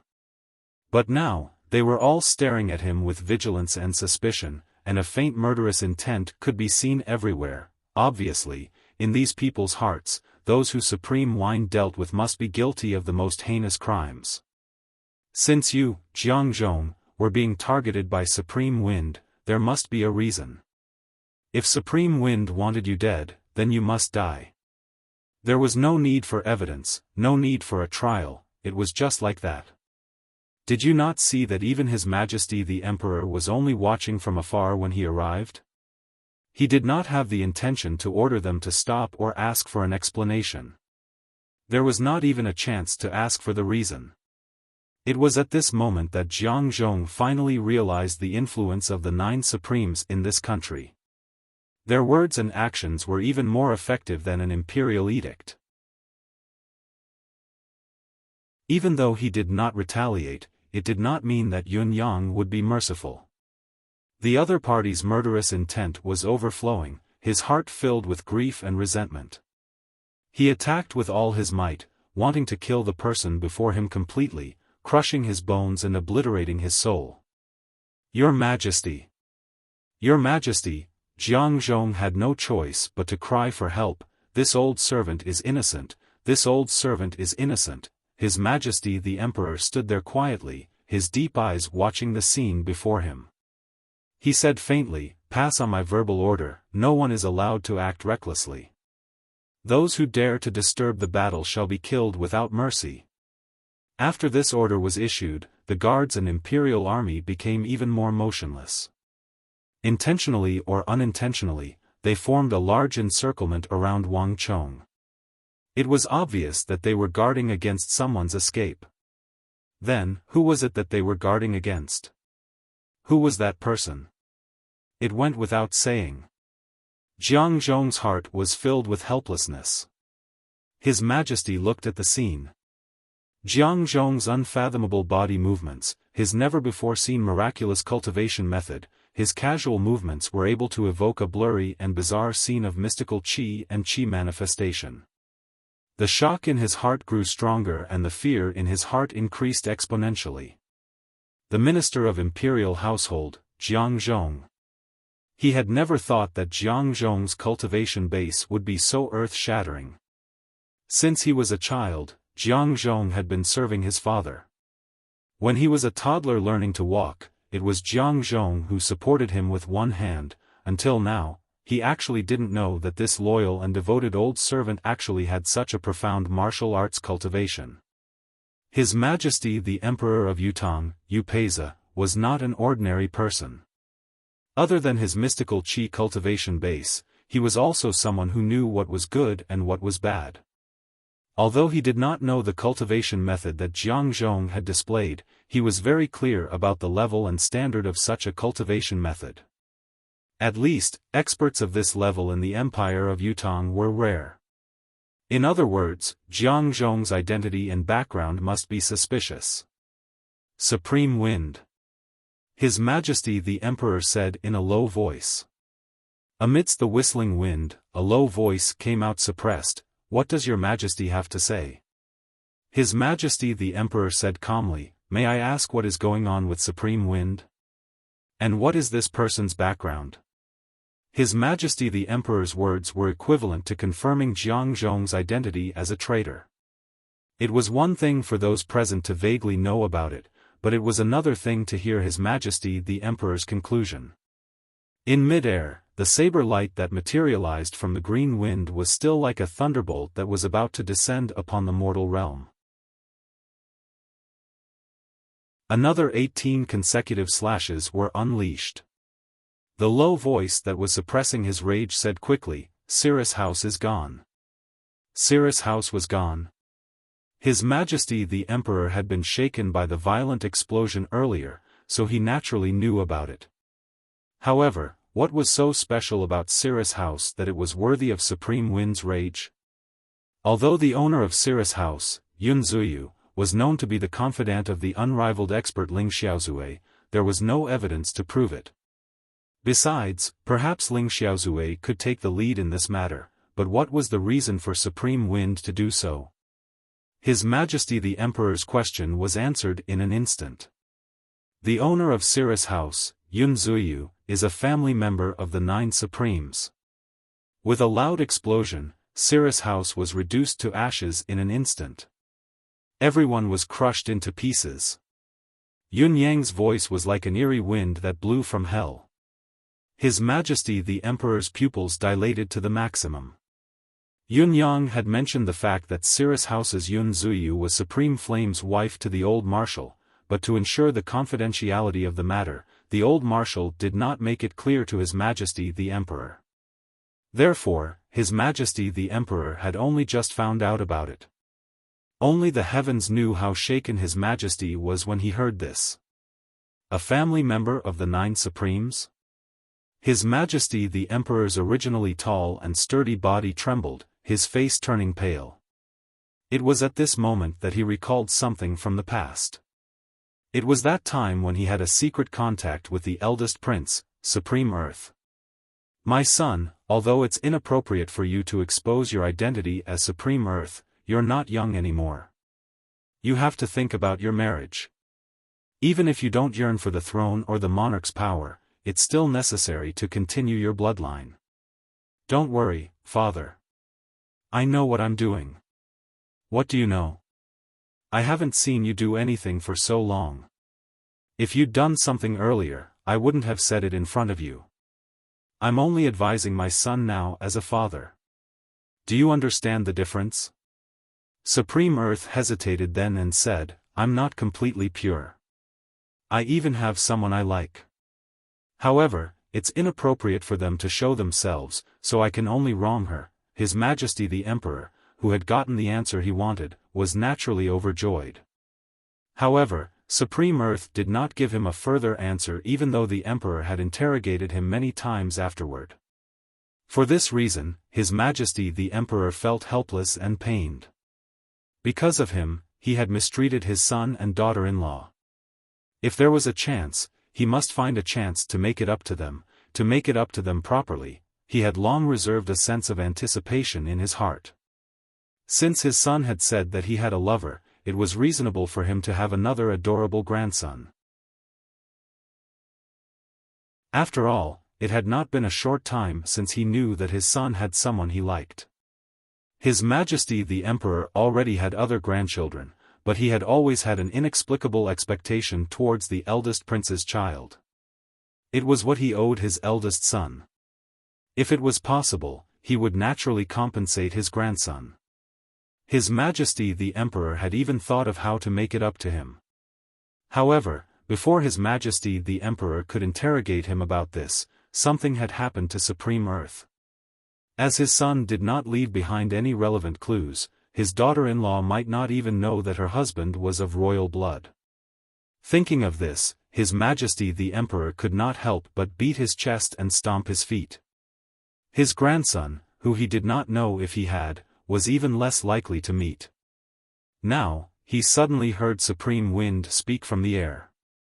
The owner of Cirrus House, Yun Supreme, is a family member of us 9 Supremes. The Cirrus House has been annihilated, everyone has been crushed.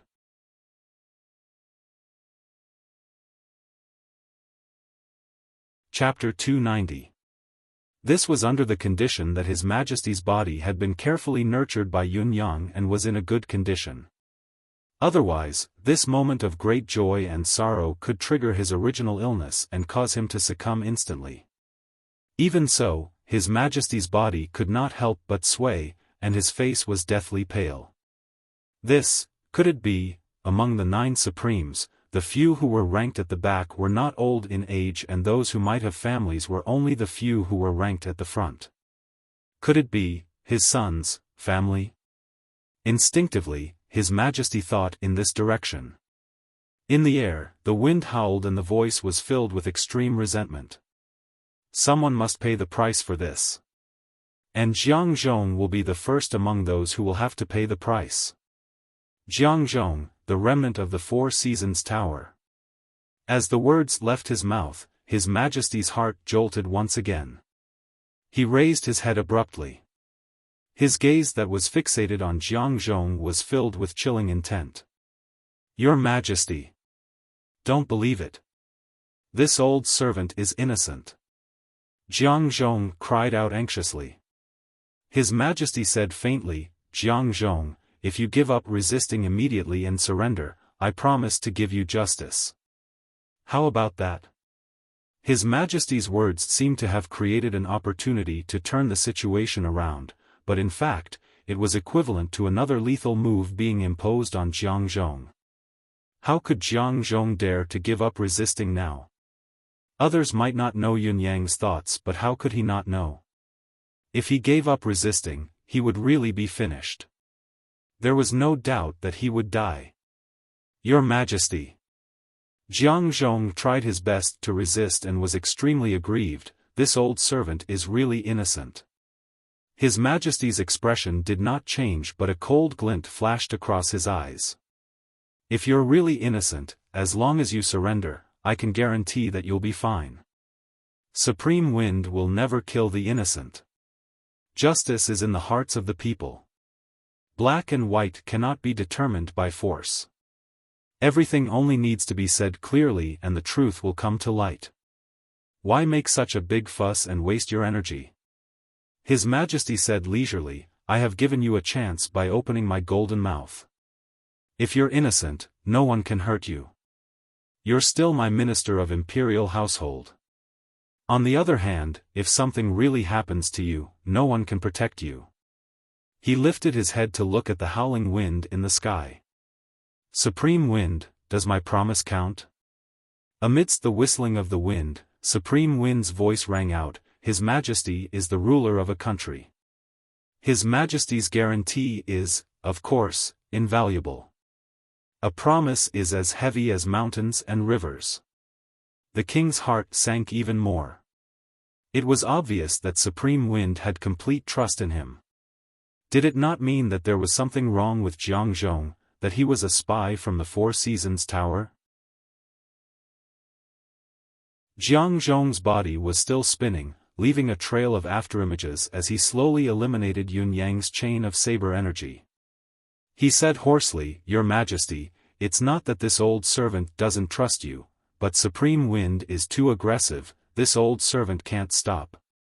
I really can't. His Majesty's face turned cold. His cold eyes looked at Jiang Zhong, who was dodging in the air, and shouted, men, take down Jiang Zhong." Jiang Zhong shouted, "Your Majesty, this old slave has served you loyally for decades.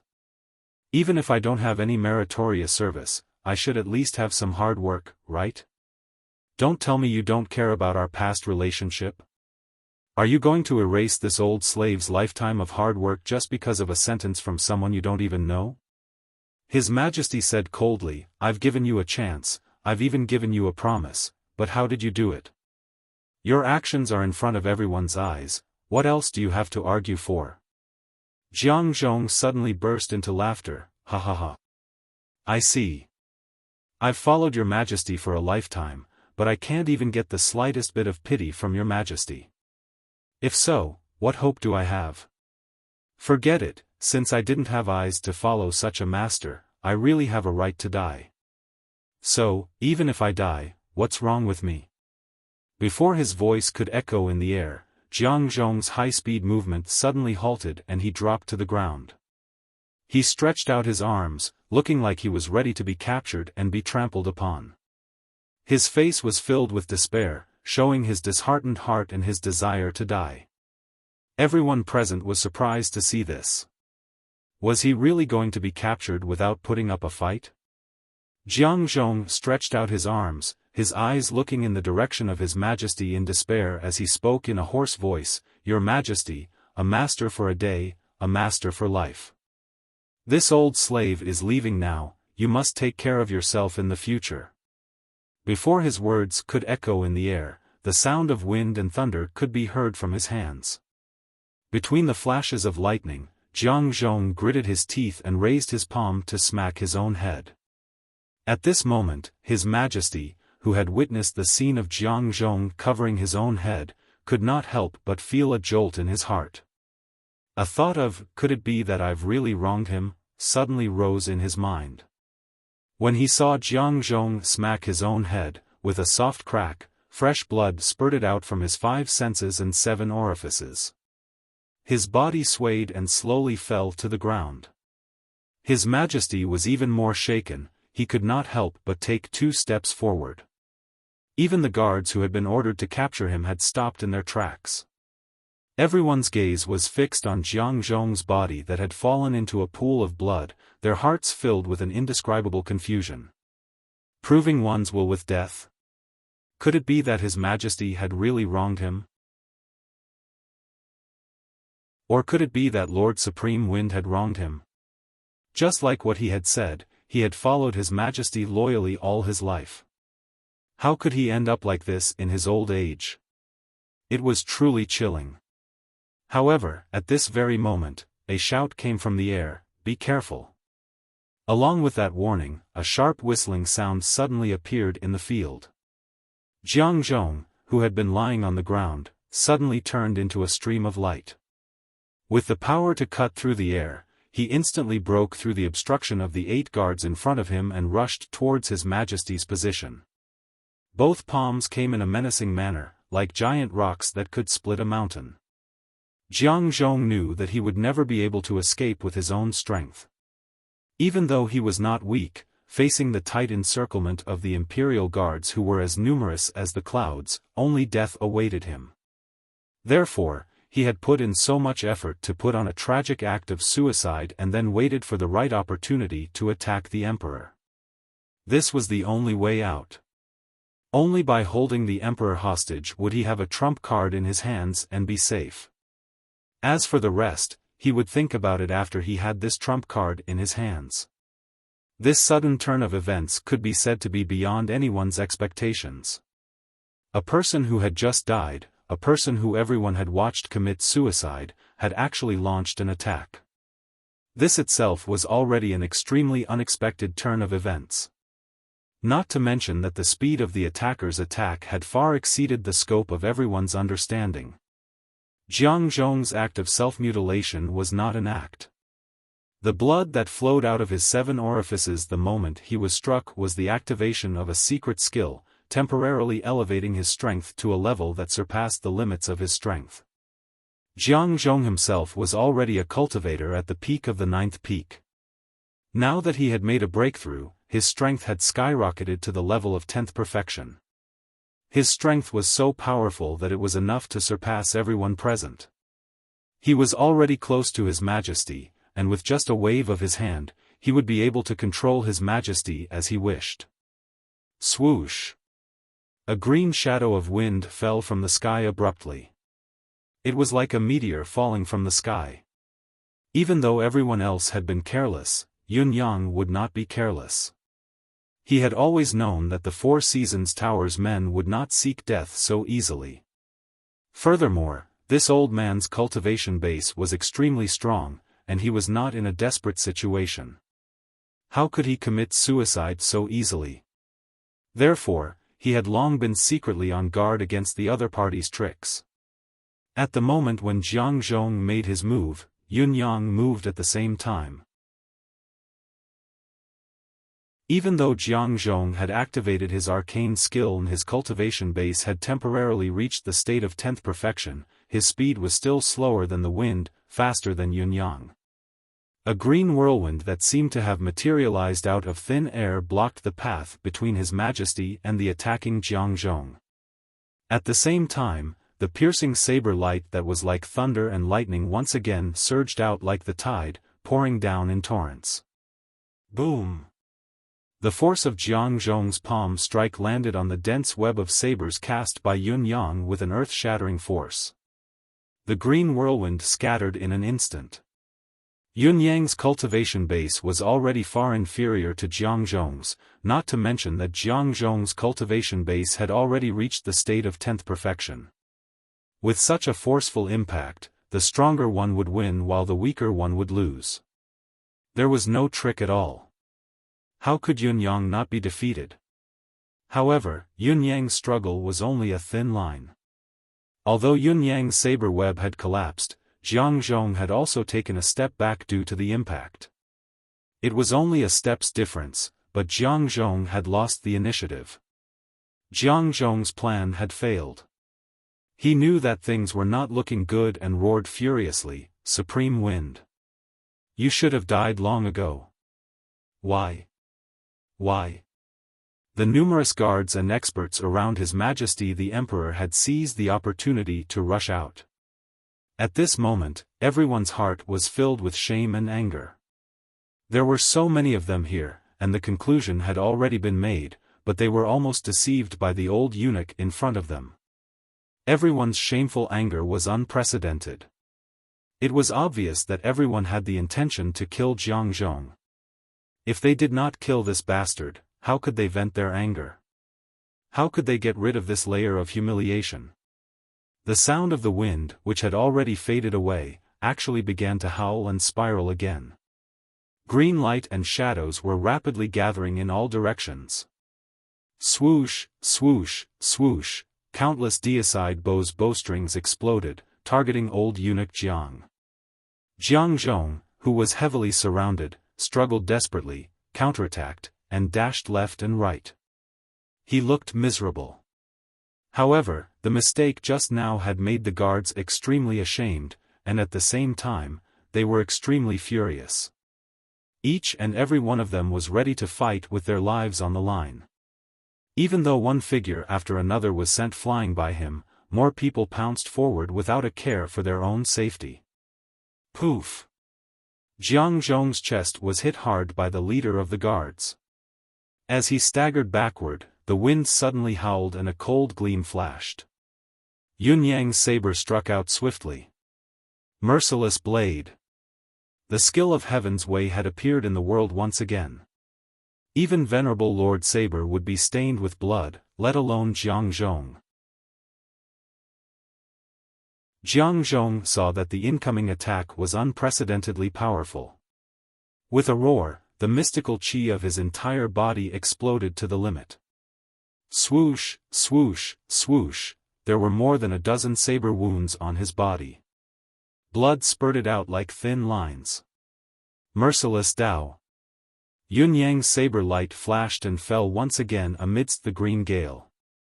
Jiang Zhongyo wanted to dodge, but he was surrounded by countless saber lights and sword shadows, and there was not a single gap for him to escape. He gritted his teeth and landed on the ground. With a heart-wrenching cry, Jiang Zhong spat out another mouthful of blood. His aura that had gradually weakened due to the siege rose again. This time, it was the art of soul ignition. It was the second time.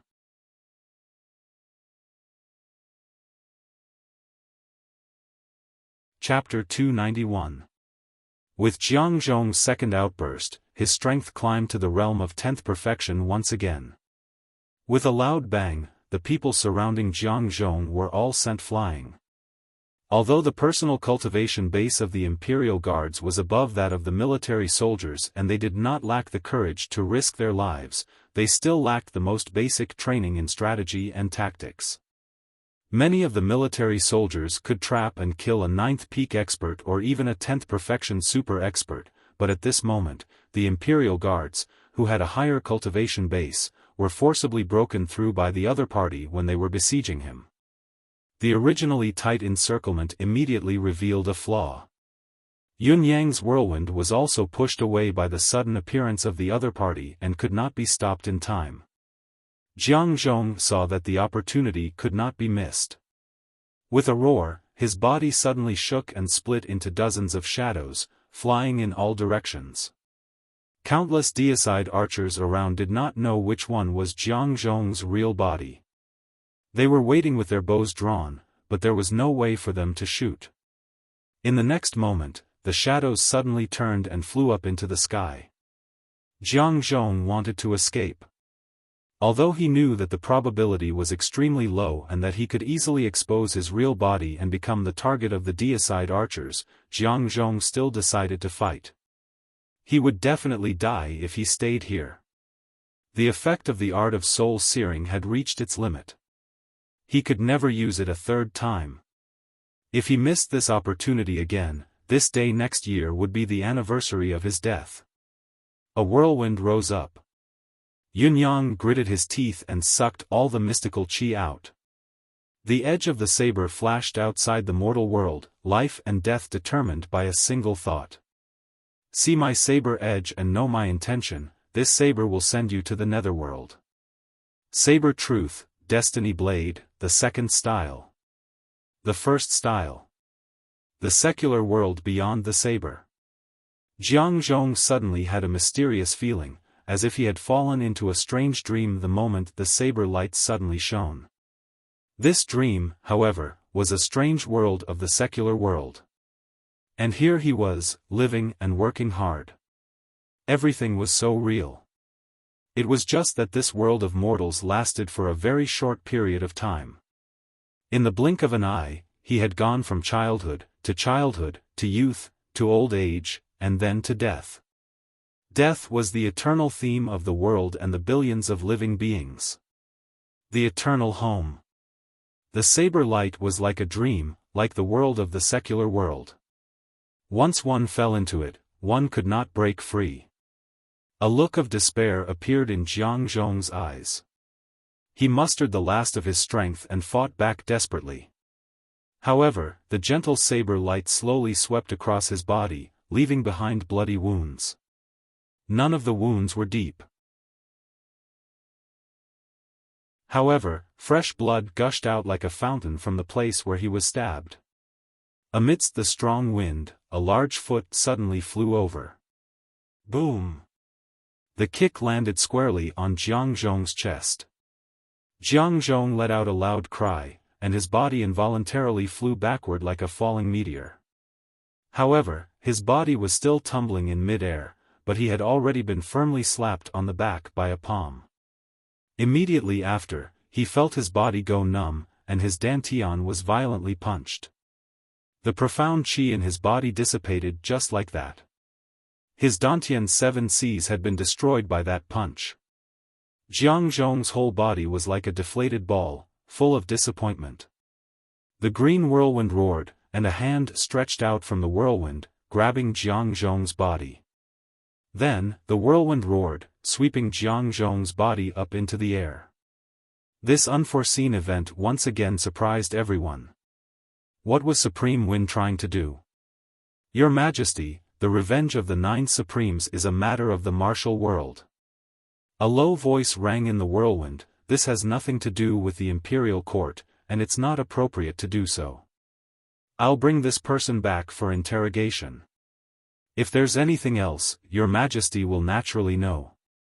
His Majesty said hoarsely, I only want to know now, whose wife is Cirrus House's Zuyu? The low voice turned mournful, that's Supreme Flame's wife. His Majesty sighed, I wish to know the outcome of the interrogation regarding Jiang Zhong. It will definitely be presented to the court. The whirlwind rose. As it rose, the green gale disappeared into the sky above the palace, vanishing into the horizon. Gag order. His Majesty uttered after a moment of silence. He pondered for a moment and understood what Supreme Wind meant. The martial world's matter. Revenge. Supreme Wind had settled this matter thoroughly. In other words, Supreme Wind and the Nine Heavens dictum had taken all the blame for the entire incident on themselves. No matter how enraged the Four Seasons Tower was, if they wanted to retaliate, their target could only be the Nine Supremes and the Nine Heavens dictum. This was the martial world's vendetta. It was not Yutong's officials who had killed your men. This was undoubtedly helping the Empire of Yutong to avoid the Four Seasons Tower's wrath on Yutong. However, the more it was so, the more His Majesty felt an indescribable sense of desolation. As the ruler of an empire, did he need to use such a method to shift the blame? How useless I am. He had never doubted Supreme Wind, nor did he doubt the authenticity of Jiang Zhong being the Four Seasons Tower's spy. From the moment Jiang Zhong refused to listen to his orders and refused to give up resisting, His Majesty had already understood. 11 Jiang Zhong must be the Four Seasons Tower's spy hidden in Yutong. On the other hand, there was a surge of shame and anger in his heart. He did not expect that other than He Hanqing, the imperial tutor of 3 dynasties, there was also Jiang Zhong. Jiang Zhong was actually the Four Seasons Tower's spy who had been hiding by his side for many years. Just from He Hanqing and Jiang Zhong, these 2 spies who had concealed their identities for a long time, it was not difficult to imagine the depth of the Four Seasons Tower's plot. Perhaps, this plot was even earlier and more far-reaching. Then, how many people could he trust in Yutong's palace that he thought he had in his hands? Thinking back carefully, the few eunuchs and palace maids that he had captured in the previous search were probably just the tip of the iceberg. They were just a group of people who had been hiding the shallowest. Eunuch Wu, Mi Kongxuan, and now the Minister of Imperial Household, Jiang Zhong, were all such people. His personal attendants, the manager of the internal court, and the Minister of Imperial Household were all enemies, spies, and assassins. What was so strange about him being poisoned for more than 10 years without knowing anything? There were also a few of his concubines. Their families rebelled the moment they saw something was amiss. Which of the princes, including the crown prince, was not a worry-free person? All of them had their own agendas, only for personal gain. This was only the internal affairs of the palace and the royal family. Had the imperial court not been worry-free? Many of his officials, whether they were civil officials or generals, had been caught one by one and proved to be the Four Seasons Tower's spies. His Majesty suddenly doubted his control, doubting his ability as a monarch of a nation. He even felt a vague sense of decadence, thinking, I can't even manage my own palace, how can I be a good emperor? Does an emperor like me really have the right to talk about pacifying the world and Tianxian? On this day, Upeza did not attend the court. The eunuch on duty informed all the civil and military officials that His Majesty would not attend for a day. No matter how the civil and military officials discussed it, no matter how urgent the national affairs were, His Majesty locked himself in his royal study for the entire day. He did not eat or drink for the entire day. He stood quietly in the royal study, staring at his eldest son's portrait. He stared at it for a long time, looking at it with boundless love. I'm already old, but you've left, my son, do you know that I've thought things through now? If I could do it all over again, what would I do? If time could really flow back. I'd rather not have the residence of 9 supremes fall into Yutong than wish for you to become some supreme earth. I'd rather not have a domineering ambition, to rule the world, to unify Tianxian. I only want you to live well. To live a long life. I'll teach you all the concepts of governing a nation, I'll teach you all the ways of being a monarch and the heart of a monarch, I'll pass all my efforts and wealth to you, I'll also pass all my unfulfilled wishes to you. I'll even pass this entire nation to you. I want to see you rule the nation, I want to see you mature, I want to see you do what I couldn't do little by little. I miss you so much, my son, how I wish to hear you call me father again. I've regretted it. Your family, your sweetheart, where are they now? My son. I used to think that I had the world in my hands, that everything was within my grasp. Looking back now, I realize that I have nothing in my hands. The emperor shut his eyes tightly, allowing his tears to flow freely. The supreme earth in the portrait was dressed in a bright yellow dragon robe. His face was youthful and handsome, radiating with a heroic aura. His gaze was bright as he stared ahead in high spirits. He did not speak nor move. That was the day when he had said that he was going to appoint a crown prince. He had then told his favorite son that he was going to appoint him as crown prince. Come, my son, put on this robe and show me. Then, his son had put on the crown prince robe and stood before him, clapping his hands as he laughed. You're my crown prince indeed. Ha ha ha. Then, he had ordered the painter to draw a portrait for the eldest prince. His eldest son had been high-spirited then, young and handsome. Although he had suppressed his excitement and forced himself to remain calm, how could he not see his son's excitement? However, in just 2 months, his own son had been turned into supreme earth by him. Do you hate your father? Even if you don't hate me verbally and understand me in your heart, can you really not have a trace of resentment when you wake up every night? If I were you, I wouldn't be able to not hate you. I'm afraid I can't even understand you in my heart. His Majesty's tears fell like rain as he put himself in his son's shoes. His only kind-hearted son had actually been killed by his own hands. Residence of Yun. In the secret chamber. Jiang Zhong looked forlorn and had long lost his human form. Yun Yang, on the other hand, was calm and indifferent, only flames danced in his eyes.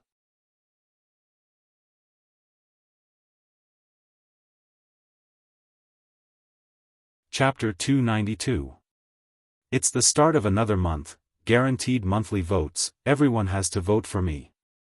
Speaking of which, the past 2 days have been quite miserable. I don't know what's wrong with a certain guy, but he sent me a red doo-doo. God knows what my wife's face looked like the moment she opened the package after receiving the red doo-doo, I explained while trembling with fear, until night time, when I opened the chat group, I found that bastard bragging about sending me a red doo-doo. I hurriedly showed the chat history to my wife. Finally, the crisis was averted and danger was averted. My poor little heart was pounding. Who's that? A certain bastard, just you wait.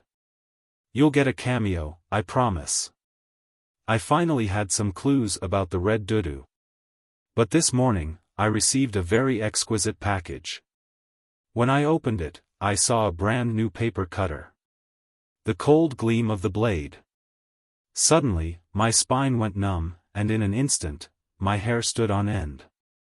God have mercy on me, I didn't break the chapter, I really didn't break it on purpose. Don't you guys love me anymore? Don't you guys love me anymore? That's a blade, bro. I'm not a graphic designer. In order not to keep the blade in the future, I decided to have more outbursts this month.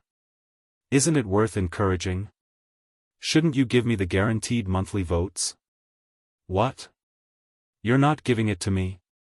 Don't you feel embarrassed? I've already kept the blade and the doo-doo. You guys almost caused me to be wronged for thousands of years. Don't you feel embarrassed if I don't give you a few monthly votes to comfort you? Come on, calm down. Monthly votes. Give me a few. Look at the flirtatious eyes I'm throwing at you.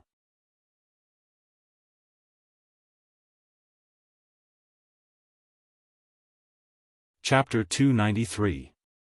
Yun Yang had been interrogating Jiang Zhong since he had captured him in the wee hours of the morning. And now, it was already deep into the night. For 14 hours, Yun Yang had exhausted all his means. Breaking tendons and dislocating bones, severing meridians and breaking blood flow, burning meridians and injuring vitality, all kinds of cruel punishments that Yun Yang knew had been used on Jiang Zhong one after another. Many of the techniques had been used more than once. Jiang Zhong was already at his last gasp and could die at any time. However, the old eunuch, whose life was hanging by a thread, looked at Yun Yang with a gaze that was filled with mockery instead of respect. Disdain.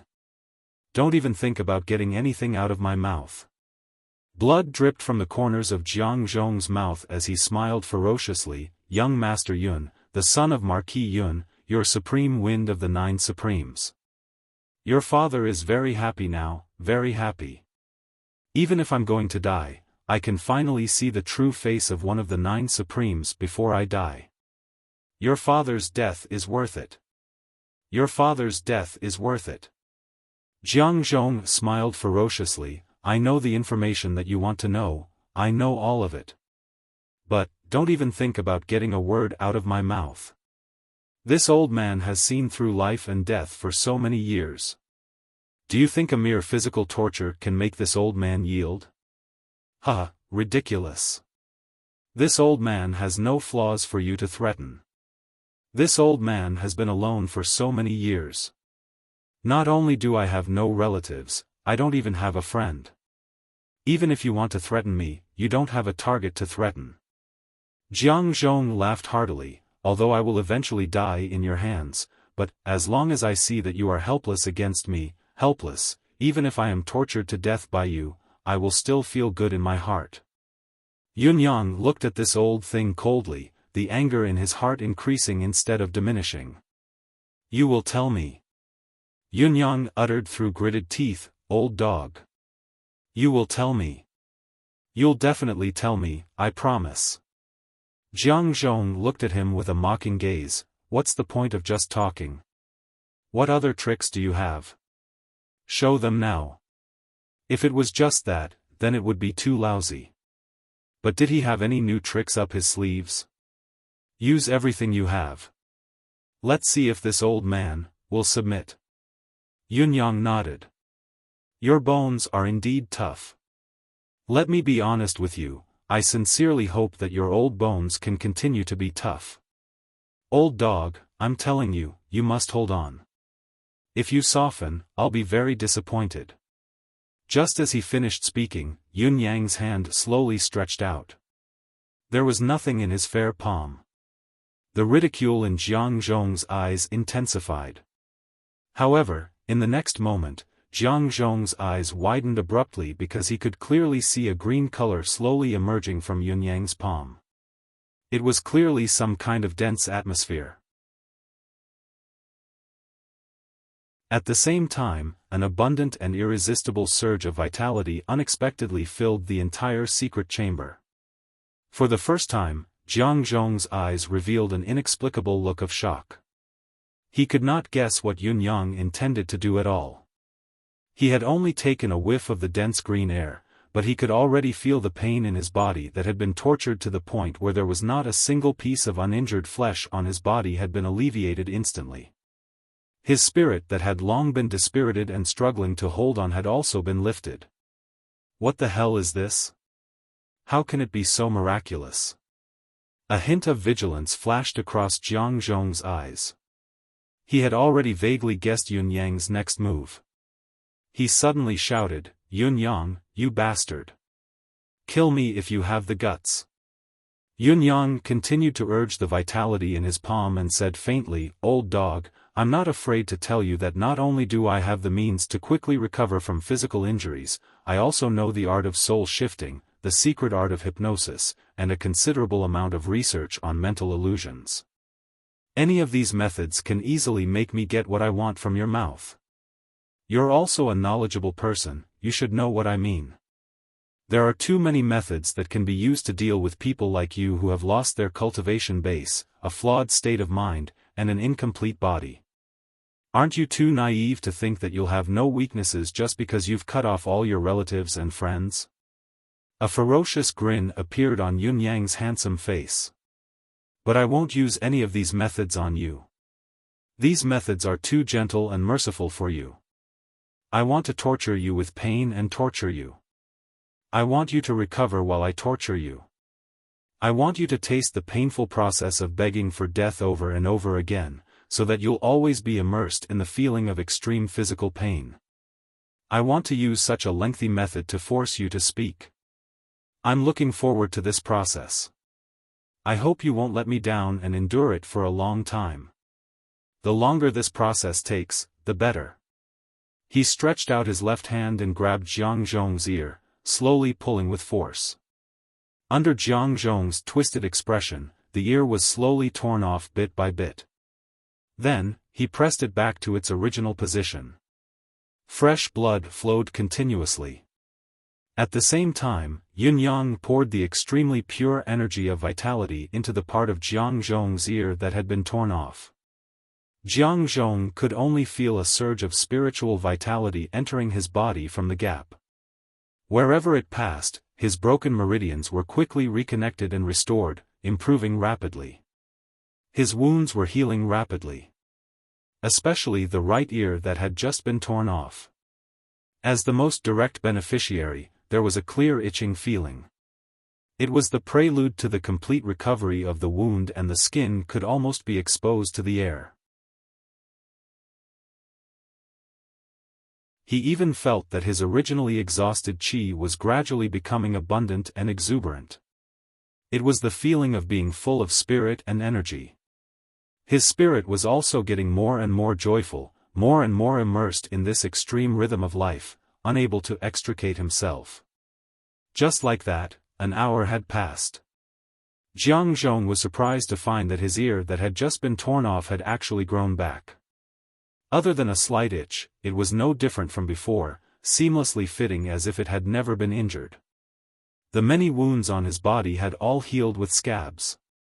There were even some light injuries where the scabs had fallen off, revealing the intact skin underneath. However, Jiang Zhong did not feel the slightest bit of joy in the face of such a miraculous situation. Other than shock, there was only fear. Boundless fear lingered in his heart. This was because he had now completely known and confirmed what Yun Yang would do next. Jiang Zhong lowered his head and suddenly stuck out his tongue quickly, biting down hard. He wanted to commit suicide. This time, it was not like the time when he was deliberately mystifying things in front of His Majesty the Emperor. He was really seeking a quick death, to end his own life. He now knew what Yun Yang meant. He really wanted to torture himself over and over again. In order to torture himself, Yun Yang had even used such a precious and never-before-seen miraculous thing on him without hesitation. Jiang Zhong did not know the extent of Yun Yang's hatred towards him, but it was not difficult for him to imagine. Facing such a reality, he doubted his own willpower for the first time. Therefore, he wanted to commit suicide and end all troubles. He wanted to end this nightmare with death. Even if you have a miraculous spiritual item that can resurrect the dead, I still don't believe that you can even bring the dead back to life. It was a pity that just as his teeth bit down, there was a cracking sound. He had bitten on the blade of a saber. The divine edge. Even though it was only a split second, Yun Yang, who was already on guard, had calmly inserted his saber into the man's mouth and blocked his teeth. The row of teeth below had already been shattered by Yun Yang. The upper row of teeth was still biting down hard, but it was a pity that all the teeth could only break when they landed on the divine edge. Jiang Zhong was still unwilling to give up. He forced his head forward, obviously wanting to commit suicide with this saber. However, the saber had long been retracted, and it seemed to be even faster than when the saber had been drawn. Yun Yang did not reply. He continued to give dozens of slaps to Jiang Zhong's face, knocking out all the broken teeth in Jiang Zhong's mouth. Come. Let's officially begin. Yunyang smiled coldly and stretched out his hand. You've shown resistance to the tendon-dislocating hand, so let's start with what you're best at. It's only interesting this way. Don't be soft, don't beg for mercy. I hope you can maintain your dignity, maintain this body of tough bones, until you live to 100 years old. This interesting game lasted until midnight. Jiang Zhong was once again awakened by Yunyang's qi of vitality. No matter how he scolded and refused, the qi of vitality continued to pour into his body like maggots in a tarsal bone.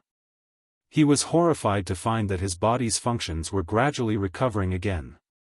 This was already the third time. Jiang Zhong slowly raised his eyes and looked at Yunyang's handsome face in front of him. It was as if the devil was in front of him and the devil was right in front of him. No matter how Yunyang tortured him, he did not destroy his eyes. I want you to see with your own eyes how you can live to 100 years old. Yunyang stared into Jiang Zhong's eyes and smiled gently. Jiang Zhong, I want you to regret every moment of your remaining years of life. Why did you do such a thing? Jiang Zhong finally trembled uncontrollably. This was truly a devil. So far, he had tortured himself for a day and a night, but there was not the slightest change in his expression. His eyes were filled with pleasure and excitement. It was as if he was watching himself being tortured to the brink of death again and again, recovering again, and then being tormented until he was about to die, and then recovering again. Such a repeated process made the devil in front of him feel more and more intense, wave after wave, one after another. Jiang Zhong even suspected that the real purpose of this person in front of him was no longer what he knew, but only to torture him. The more he kept quiet, the happier he was. The more motivated he was. The more exhilarating he was. You're tuning into the Xiaofan's Wuxia Tales YouTube channel. Don't forget to subscribe and join us on this journey to catch the most captivating stories.